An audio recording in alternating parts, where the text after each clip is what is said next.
खालसा वाहिगुरु जी की फतेह। साम कहे सितंबर स्वामी सच मह अच्छै, साच रहे सब को सच समावे। जिस तरह असी कल एक श्लोक नूं विचारिया है जिहदे विच जुगां दी गल कीती गई सी कि सतयुग दी गल सी, त्रेते दी, द्वापर दी ते कलयुग दी गल सी। पर गुरु साहब ने नाम उन्हां जुगां दे वरते ने, पर गल महाराज ने यह कह दी सी भी भाई जुगां दा मतलब ये नहीं हुंदा भी एक जुग इन्ने साल चलिया ते फिर वो खत्म हो गया ते दूसरा शुरू होया फिर खत्म हो गया, तीसरा शुरू होया ते फिर खत्म हो गया।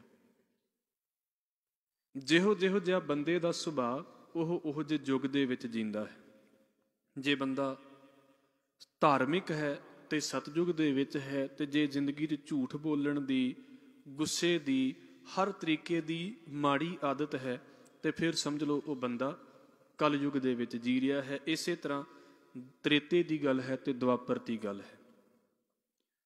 जिस तरीके दे नाल चार जुगां दी गल कीती जांदी है हिंदुस्तान दे विच, उसे तरीके दे नाल चार वेदां दी गल भी कीती जांदी है।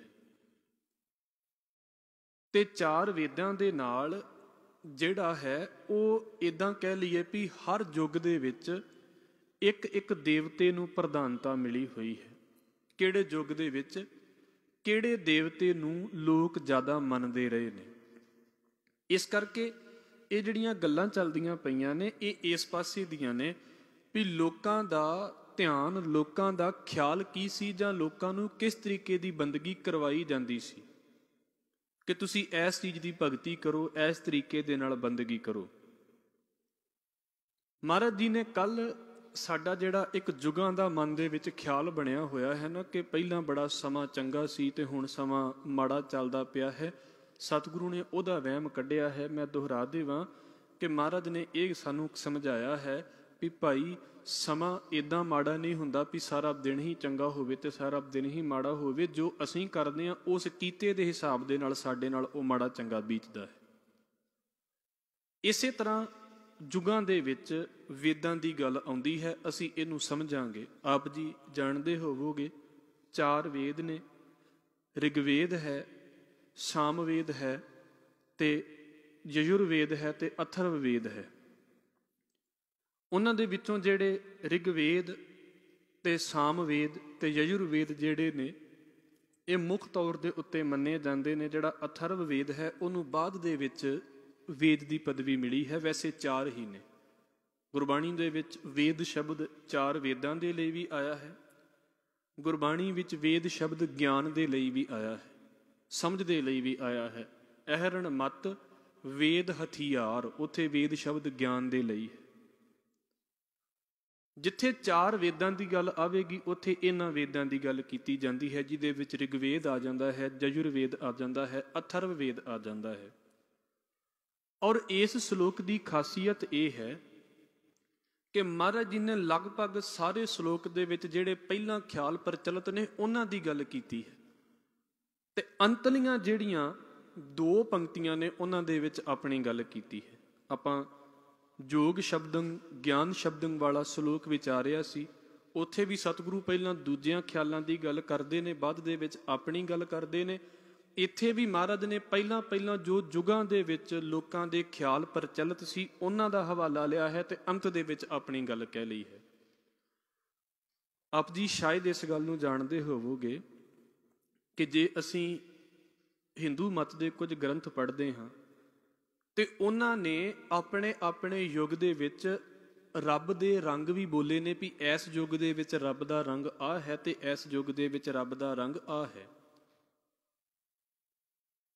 हजूर दा एक बचन आउंदा है, बग्गा रत्ता पीला काला वेदां करी पुकार। मतलब वेदां दे उन्हां दे रंग भी बोले गए ने, रब दे रंग भी रब नूं तुसीं शब्द सुनिया होवेगा श्वेतांबर, शायद श्वेतांबर ते घट सुनिया होवेगा क्योंकि जैनियां दे विच ज़्यादा शब्द चलदा है। श्वेत वैसे हुंदा है चिट्टा, अंबर दा मतलब हुंदा है कपड़ा। ਜਿੰਨੇ ਚਿੱਟੇ ਰੰਗ ਦੇ ਕੱਪੜੇ ਪਾਏ ਹੋਣ ਉਹਨੂੰ ਕਿਹਾ ਜਾਂਦਾ ਹੈ ਸਿਤੰਬਰ। ਇੱਥੇ ਜੋ ਸ਼ਬਦ ਤੁਹਾਡੇ ਸਾਹਮਣੇ ਆਵੇਗਾ, ਸਾਮ ਕਹੈ ਸਿਤੰਬਰ ਸੁਆਮੀ, ਇਹ ਵੈਸੇ ਸ਼ਬਦ ਹੈ ਸ਼ਵੇਤਾਂਬਰ, ਚਿੱਟੇ ਰੰਗ ਦੇ ਕੱਪੜੇ ਪਾਉਣ ਵਾਲੇ। ਇੱਕ ਤੁਸੀਂ ਕਦੀ ਖਾਸ ਇਸ ਗੱਲ ਨੂੰ ਵੇਖਿਆ ਹੋਵੇਗਾ, ਇੱਕ ਹੈ ਪੀਤੰਬਰ, ਪੀਲੇ ਰੰਗ ਦੇ ਕੱਪੜੇ।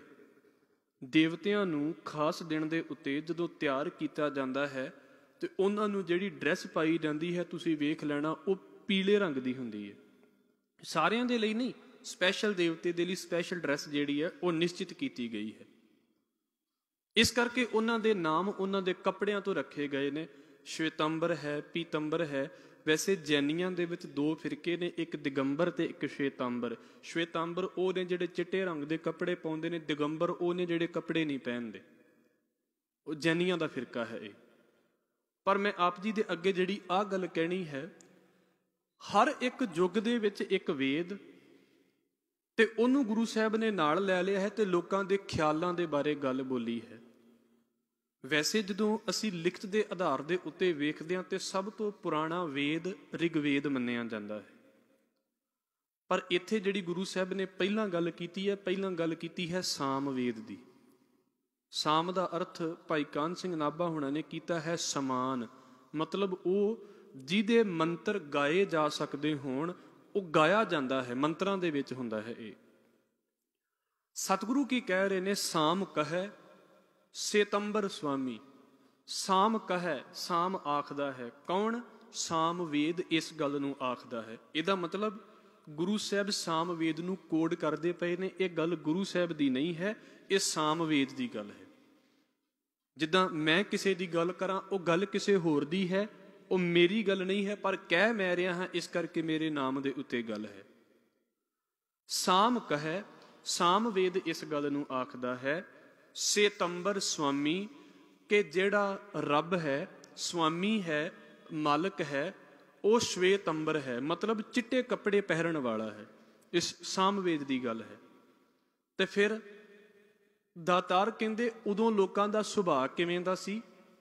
ਸੱਚ ਮਹਿ ਅੱਛ ਹੈ, ਸਾਰਾ ਕੁਝ ਸੱਚ ਹੀ ਸੱਚ ਸੀ, ਸਾਰਾ ਕੁਝ ਸੱਚ ਦੇ ਵਿੱਚ ਹੀ ਰਹਿੰਦਾ ਸੀ। ਇਹਨੂੰ ਹੁਣ ਯੁੱਗ ਦੇ ਨਾਲ ਸਮਝ ਲੈਣਾ। ਇੱਕ ਯੁੱਗ ਇਦਾਂ ਦਾ ਹੈ ਜਿਹਦੇ ਵਿੱਚ ਅਸੀਂ ਇਸ ਗੱਲ ਨੂੰ ਪੜ੍ਹਦੇ ਹਾਂ, ਲੋਕ ਬੜਾ ਸੱਚ ਬੋਲਦੇ ਸੀ, ਲੋਕ ਕਿਸੇ ਨਾਲ ਧੋਖਾ ਨਹੀਂ ਸੀ ਕਰਦੇ, ਲੋਕ ਕਿਸੇ ਦਾ ਬੁਰਾ ਨਹੀਂ ਸੀ ਕਰਦੇ। ਉਸ ਯੁੱਗ ਨੂੰ ਕੀ ਕਿਹਾ ਜਾਂਦਾ ਹੈ ਜੀ? ਸਤਯੁਗ। ਹਜ਼ੂਰ ਕਹਿੰਦੇ ਨੇ ਕਿ ਸਾਮਵੇਦ ਇਸ ਗੱਲ ਨੂੰ ਆਖਦਾ ਹੈ ਕਿ ਰੱਬ ਦਾ ਰੰਗ, ਰੱਬ ਦੇ ਕੱਪੜੇ ਜਿਹੜੇ ਸੀ ਉਹ ਚਿੱਟੇ ਰੰਗ ਦੇ, ਤੇ ਉਸ ਵੇਲੇ ਸਾਰੇ ਜਾਣੇ ਸੱਚ ਹੀ ਬੋਲਦੇ ਸੀ। ਮਤਲਬ ਸਾਮਵੇਦ ਜਿਹੜਾ ਹੈ ਉਹ ਇਦਾਂ ਕਹਿ ਸਕਦੇ ਹਾਂ ਆਪਾਂ ਵੀ ਸਤਯੁਗ ਦਾ ਵੇਦ ਹੈ। ਇਹਨੂੰ ਇਹ ਨਾ ਕਹਿ ਲੈਣਾ ਵੀ ਸਤਿਗੁਰੂ ਜੀ ਦਾ ਕੋਈ ਵੇਦਾਂ ਦੇ ਪ੍ਰਤੀ ਇਦਾਂ ਦਾ ਖਿਆਲ ਹੈ ਵੀ ਵੇਦ ਗੁਰੂ ਸਾਹਿਬ ਸਤਿਕਾਰ ਕਰਦੇ ਨੇ, ਨਹੀਂ। ਜਿੱਦਾਂ ਬਾਕੀਆਂ ਦਾ ਸਤਿਕਾਰ ਹੈ, ਇੱਕ ਸਿਰਫ ਉਦਾਹਰਣ ਲਈ ਗਈ ਹੈ ਵੀ ਇਹ ਗ੍ਰੰਥ ਇਸ ਗੱਲ ਨੂੰ ਇਦਾਂ ਬੋਲਦਾ ਹੈ, ਸੱਚ ਮਹਿ ਅੱਛ ਹੈ, ਸਾਚ ਰਹੇ।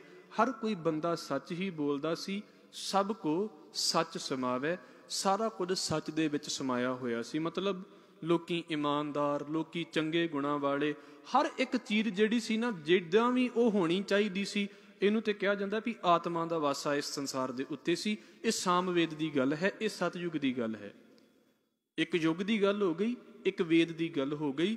ਸਾਮ ਕਹੈ ਸਿਤੰਬਰ ਸੁਆਮੀ, ਸੱਚ ਮੈਂ ਅੱਛ ਹੈ, ਸਾਚ ਰਹੇ, ਸਭ ਕੋ ਸੱਚ ਸਮਾਵੈ।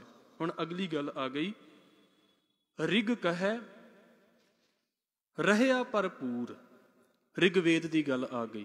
ਮੈਂ ਪਹਿਲਾਂ ਵੀ ਬੇਨਤੀ ਕੀਤੀ ਹੈ, ਵੇਦਾਂ ਦੇ ਵਿੱਚੋਂ ਸਭ ਤੋਂ ਪਹਿਲਾ ਤੇ ਪੁਰਾਣਾ ਵੇਦ ਰਿਗਵੇਦ ਮੰਨਿਆ ਜਾਂਦਾ ਹੈ।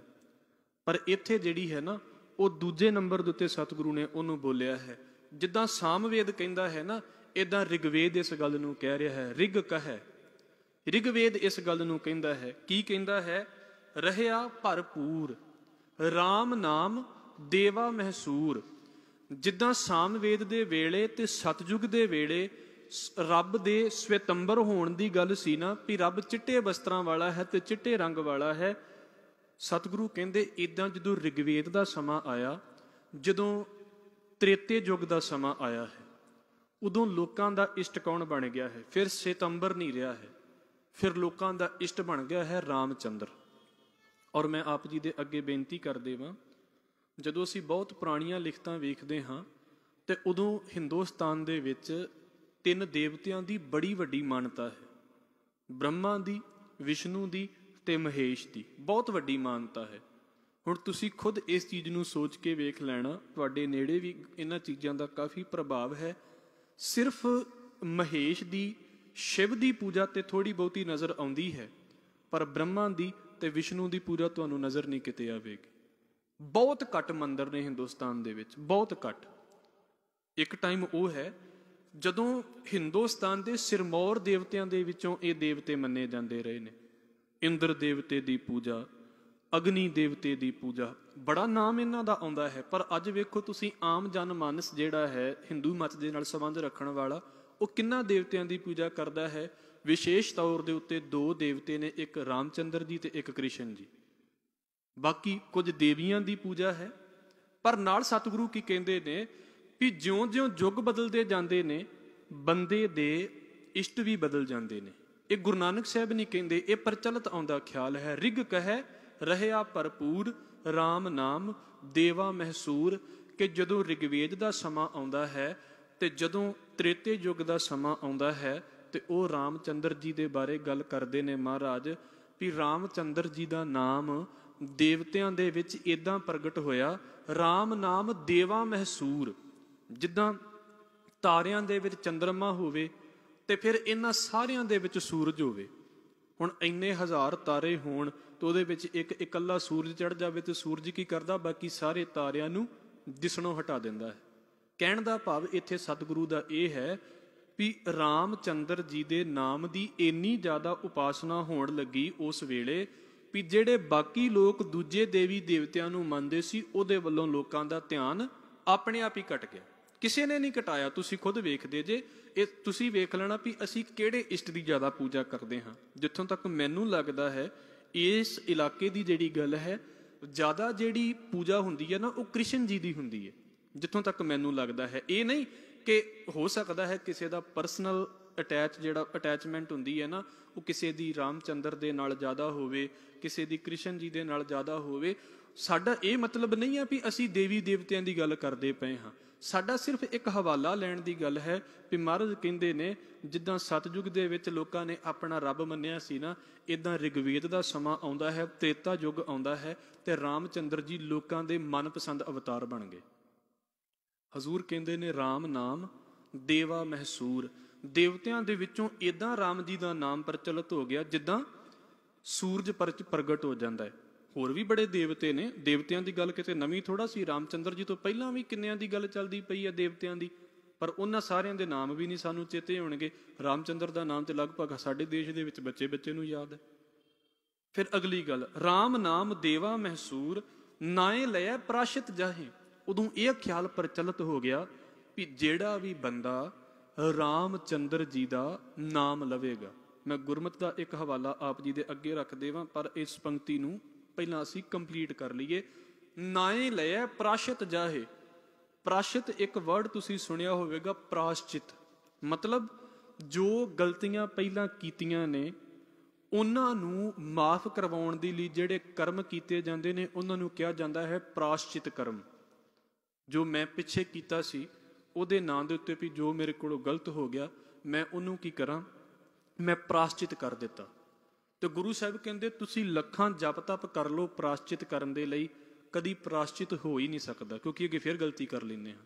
ਸੁਖਮਨੀ ਸਾਹਿਬ ਦੇ ਵਿੱਚ ਅਸੀਂ ਬਚਨ ਪੜ੍ਹਦੇ ਹਾਂ, ਅਨਿਕ ਪੁਨਹ ਚਰਨ ਕਰਤ ਨਹੀਂ ਤਰੈ, ਹਰ ਕੋ ਨਾਮ ਕੋਟ ਪਾਪ ਪਰ ਹਰੈ। ਉਹ ਉੱਥੇ ਗੁਰੂ ਅਰਜਨ ਸਾਹਿਬ ਮਹਾਰਾਜ ਨੇ ਇਸ ਗੱਲ ਨੂੰ ਬੋਲਿਆ ਹੈ। ਨਾਏ ਲਿਆ ਪ੍ਰਾਸ਼ਿਤ ਜਾਹੇ।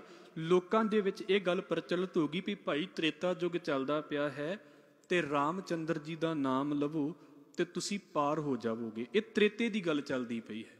ਮੈਂ ਇੱਕ ਬਚਨ ਬਾਬਾ ਕਬੀਰ ਸਾਹਿਬ ਜੀ ਦਾ ਅੱਗੇ ਰੱਖ ਦੇਵਾਂ, ਕਿਉਂਕਿ ਗੁਰਬਾਣੀ ਦੇ ਵਿੱਚ ਵੀ ਰਾਮ ਸ਼ਬਦ ਬੜੀ ਵਾਰ ਆਉਂਦਾ ਹੈ ਤੇ ਉਹ ਕਿਸੇ ਵੇਲੇ ਭੁਲੇਖਾ ਲੱਗ ਜਾਵੇ।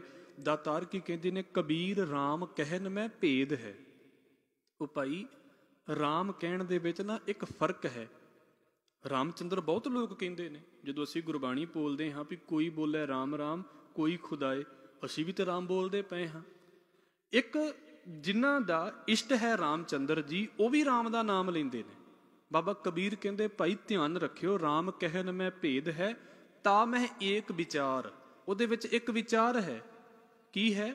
ਸੋਈ ਰਾਮ ਸਭੈ ਕਹੈ ਸੋਈ ਕੌਤਕ ਹਾਰ। ਕਹਿੰਦੇ ਇੱਕ ਤੇ ਰਾਮ ਉਹ ਹੈ ਜਿਹਨੂੰ ਦੁਨੀਆ ਦੇ ਕਿਸੇ ਵੀ ਕੋਨੇ ਦੇ ਉੱਤੇ ਤੁਸੀਂ ਚਲੇ ਜਾਓ, ਕੋਈ ਗੌਡ ਕਹਿ ਕੇ ਚੇਤੇ ਕਰਦਾ ਪਿਆ, ਕੋਈ ਵਾਹਿਗੁਰੂ ਕਹਿ ਕੇ ਚੇਤੇ ਕਰਦਾ ਪਿਆ ਹੈ, ਕੋਈ ਅੱਲਾ ਕਹਿ ਕੇ ਚੇਤੇ ਕਰਦਾ ਪਿਆ ਹੈ। ਇੱਕ ਰਾਮ ਉਹ ਹੈ। ਪਰ ਇੱਕ ਰਾਮ ਕਿਹੜਾ ਹੈ? ਜਿਹੜੇ ਦਸ਼ਰਥ ਦੇ ਪੁੱਤਰ ਨੇ। ਕਹਿੰਦੇ ਹੁਣ ਇਹ ਤੁਸੀਂ ਸੋਚਣਾ ਵੀ ਤੁਸੀਂ ਉਸ ਰਾਮ ਨੂੰ ਸੋਚਦੇ ਪਏ ਜੇ ਜਿਹੜੇ ਦਸ਼ਰਥ ਦੇ ਪੁੱਤਰ ਨੇ, ਕਿ ਤੁਸੀਂ ਉਹਨੂੰ ਕਹਿੰਦੇ ਜੇ ਜਿਹਦੇ ਨਾਮ ਤੇ ਬੜੇ ਨੇ ਪਰ ਹੈ ਸਾਰੀਆਂ ਥਾਵਾਂ ਦੇ ਉੱਤੇ ਇੱਕ ਹੀ ਹੈ। ਇਹ ਕਹਿੰਦੇ ਤੁਸੀਂ ਵੇਖੋ, ਕਬੀਰ ਰਾਮ ਕਹਿਨ ਮੈਂ ਭੇਦ ਹੈ ਤਾਂ ਮੈਂ ਏਕ ਵਿਚਾਰ, ਸੋਈ ਰਾਮ ਸਭੈ ਕਹੈ ਸੋਈ ਕੌਤਕ ਹਾਰ। ਕਬੀਰ ਰਾਮੈ ਰਾਮ ਕਹਿਬੇ ਮਾਹੇ ਵਿਵੇਕ, ਏਕ ਅਨੇਕ ਹੈ ਮਿਲ ਗਿਆ ਏਕ ਸਮਾਨਾ ਏਕ। ਕਹਿੰਦੇ ਇੱਕ ਤੇ ਜਿਹੜਾ ਉਹ ਰਾਮ ਹੈ ਜਿਹੜਾ ਸਾਰਿਆਂ ਦੇ ਵਿੱਚ ਹੀ ਹੈ, ਹਿੰਦੂ ਹੋਵੇ, ਮੁਸਲਮਾਨ ਹੋਵੇ, ਸਿੱਖ ਹੋਵੇ, ਜੋ ਵੀ ਹੈ ਬੰਦਾ, ਕਹਿੰਦੇ ਉਹ ਇੱਕ ਤੇ ਉਹ ਰਾਮ ਹੈ ਜਿਹੜਾ ਸਾਰਿਆਂ ਦੇ ਵਿੱਚ ਹੀ ਸਮਾਇਆ ਹੋਇਆ ਹੈ। ਤੇ ਇੱਕ ਕੇਵਲ ਤੇ ਕੇਵਲ ਉਹ ਹੈ ਜਿਹੜੇ ਦਸ਼ਰਥ ਦੇ ਪੁੱਤਰ ਨੇ। ਹੁਣ ਤੁਸੀਂ ਵੇਖਣਾ ਵੀ ਤੁਸੀਂ ਆਪਣੇ ਇਸ਼ਟ ਕਿਹਨੂੰ ਮੰਨਦੇ ਜੇ। ਮਹਾਰਾਜ ਜੀ ਇੱਥੇ ਉਹ ਗੱਲ ਕਰਦੇ ਪਏ ਨੇ, ਤ੍ਰੇਤਾ ਯੁੱਗ ਆ ਗਿਆ ਹੈ ਤੇ ਲੋਕ ਕਹਿੰਦੇ ਨੇ ਕਿ ਰਾਮਚੰਦਰ ਦਾ ਨਾਮ ਲਵੋ ਤੇ ਤੁਸੀਂ ਪਾਰ ਹੋ ਜਾਵੋਗੇ। ਨਾਏ ਲਿਆ ਪ੍ਰਾਸ਼ਤ ਜਾਹੇ ਨਾਨਕ ਤਉ ਮੁਖੰਤਰ ਪਾਹੇ। ਮੋਖ ਅੰਤਰ ਮਤਲਬ ਲੋਕੀ ਕਹਿੰਦੇ ਨੇ ਵੀ ਮੋਕਸ਼ ਪ੍ਰਾਪਤ ਕਰਨਾ ਹੈ, ਮੁਕਤੀ ਪ੍ਰਾਪਤ ਕਰਨੀ ਹੈ ਤੇ ਰਾਮ ਜੀ ਦਾ ਨਾਮ ਲੈ ਲਵੋ। ਤੁਸੀਂ ਇੱਕ ਸ਼ਬਦ ਭਾਵੇਂ ਕਿ ਗਲਤ ਥਾਵਾਂ ਦੇ ਉੱਤੇ ਤੇ ਨਹੀਂ ਮੈਂ ਕਹਿ ਸਕਦਾ, ਪਰ ਪੜ੍ਹਿਆ ਉਦੋਂ ਹੀ ਜਾਂਦਾ ਹੈ। ਇੱਕ ਸ਼ਬਦ ਅਸੀਂ ਪੜ੍ਹਦੇ ਹਾਂ ਜੀ, ਰਾਮ ਨਾਮ ਸਤ ਹੈ। ਉਹ ਕਦੋਂ ਪੜ੍ਹਿਆ ਜਾਂਦਾ? ਤੁਸੀਂ ਵੇਖੋ ਅਕਸਰ ਬੰਦਾ ਚੜ੍ਹਾਈ ਕਰ ਜਾਵੇ ਤੇ ਫੇਰ ਹੀ ਪੜ੍ਹਦੇ ਨੇ। ਉਹ ਅਸਲ ਦੇ ਵਿੱਚ ਉਸ ਸ਼ਬਦ ਦੇ ਪਿੱਛੇ ਬੜਾ ਗਹਿਰਾ ਭਾਵ ਹੈ। ਜਿੱਦਾਂ ਸਾਡੇ ਵਿੱਚ ਇਹ ਗੱਲ ਕਿਹਾ ਜਾਂਦਾ ਹੁੰਦਾ ਨਾ ਵੀ ਕੁਝ ਵੀ ਹੋ ਜਾਵੇ ਤੇ ਅਸੀਂ ਕਹਿੰਦੇ ਹਾਂ ਨਾ ਵੀ ਆਨੰਦ ਹੈ ਤੇ ਚੜ੍ਹਦੀ ਕਲਾ ਹੈ। ਉਹ ਅਸਲ ਦੇ ਵਿੱਚ ਉਹਨਾਂ ਬੰਦਿਆਂ ਦੇ ਵੱਲੋਂ ਸ਼ਬਦ ਘੜਿਆ ਗਿਆ ਸੀ ਵੀ ਰਾਮ ਨਾਮ ਜਿਹੜਾ ਹੈ ਨਾ ਹਰ ਵੇਲੇ ਕਾਇਮ ਰਹਿਣ ਵਾਲਾ ਹੈ। ਪਰ ਪ੍ਰੋਬਲਮ ਇਹ ਹੋ ਗਈ ਹੈ ਕਿ ਉਸ ਲਫ਼ਜ਼ ਨੂੰ ਘਟਾ ਕੇ ਸਿਰਫ ਇੱਕੋ ਹੀ ਵੇਲੇ ਲਈ ਸਪੈਸੀਫਾਈ ਕਰ ਦਿੱਤਾ ਹੈ ਵੀ ਆ ਇੱਥੇ ਹੀ ਬੋਲਣਾ ਹੈ। ਤੁਸੀਂ ਵੇਖ ਲਓ ਕਿਸੇ ਦੇ ਚੰਗੇ ਭਲੇ ਸਮਾਗਮ ਦੇ ਵਿੱਚ ਇਹ ਗੱਲ ਬੋਲ ਦਿਓ, ਅਗਲੇ ਨੂੰ ਕਿੰਨਾ ਗੁੱਸਾ ਲੱਗਦਾ ਹੈ। ਹਾਲਾਂਕਿ ਗਲਤ ਕੀ ਹੈ ਇਹਦੇ ਵਿੱਚ? ਵੀ ਰੱਬ ਦਾ ਨਾਮ ਹਮੇਸ਼ਾ ਕਾਇਮ ਰਹਿਣ ਵਾਲਾ ਹੈ। ਰਾਮ ਨਾਮ ਸੱਤਿਆ ਦਾ ਮਤਲਬ ਇਹ ਹੈ ਵੀ ਰੱਬ ਦਾ ਨਾਮ ਸੱਚਾ ਹੈ। ਉਹ 'ਚ ਗਲਤ ਵੀ ਕੀ ਹੈ? ਪਰ ਅਸੀਂ ਸੁਣ ਕੇ ਇੱਕ ਇੱਦਾਂ ਦੀ ਥਾਂ ਦੇ ਉੱਤੇ ਪਕਾ ਦਿੱਤਾ ਗਿਆ ਹੈ ਵੀ ਕਿਸੇ ਦੇ ਘਰ ਦੇ ਵਿੱਚ ਜਾ ਕੇ ਇੱਦਾਂ ਦੀ ਗੱਲ ਬੋਲੋ ਤਾਂ ਅਗਲਾ ਕਹਿੰਦਾ ਤੇਰੇ ਕੋਲ ਹੋਰ ਕੋਈ ਗੱਲ ਹੀ ਨਹੀਂ। ਮਹਾਰਾਜ ਕੀ ਕਹਿੰਦੇ ਨੇ ਭਾਈ? ਲੋਕਾਂ ਦਾ ਇੱਕ ਖਿਆਲ ਬਣ ਗਿਆ ਹੈ, ਨਾਨਕ ਤਉ ਮੁਖ ਅੰਤਰ ਪਾਹੇ। ਇਹ ਨਾਨਕ ਤਾਂ ਹੀ ਮੁਕਤੀ ਪਾਈ ਜਾ ਸਕਦੀ ਹੈ ਜੇ ਤੁਸੀਂ ਰਾਮਚੰਦਰ ਦਾ ਨਾਮ ਲਵੋਗੇ। ਇਹ ਤ੍ਰੇਤੇ ਯੁੱਗ ਦਾ ਖਿਆਲ ਹੈ। ਮੈਂ ਫੇਰ ਦੁਹਰਾ ਦੇਵਾਂ ਕਿਉਂਕਿ ਗੱਲ ਕਿਤੇ ਇਦਾਂ ਨਾ ਬਣ ਜਾਵੇ ਵੀ ਸਤਿਗੁਰੂ ਕਹਿੰਦੇ ਨੇ, ਸਤਿਗੁਰੂ ਉਹਨਾਂ ਦੀਆਂ ਗੱਲਾਂ ਦੱਸਦੇ ਪਏ ਨੇ।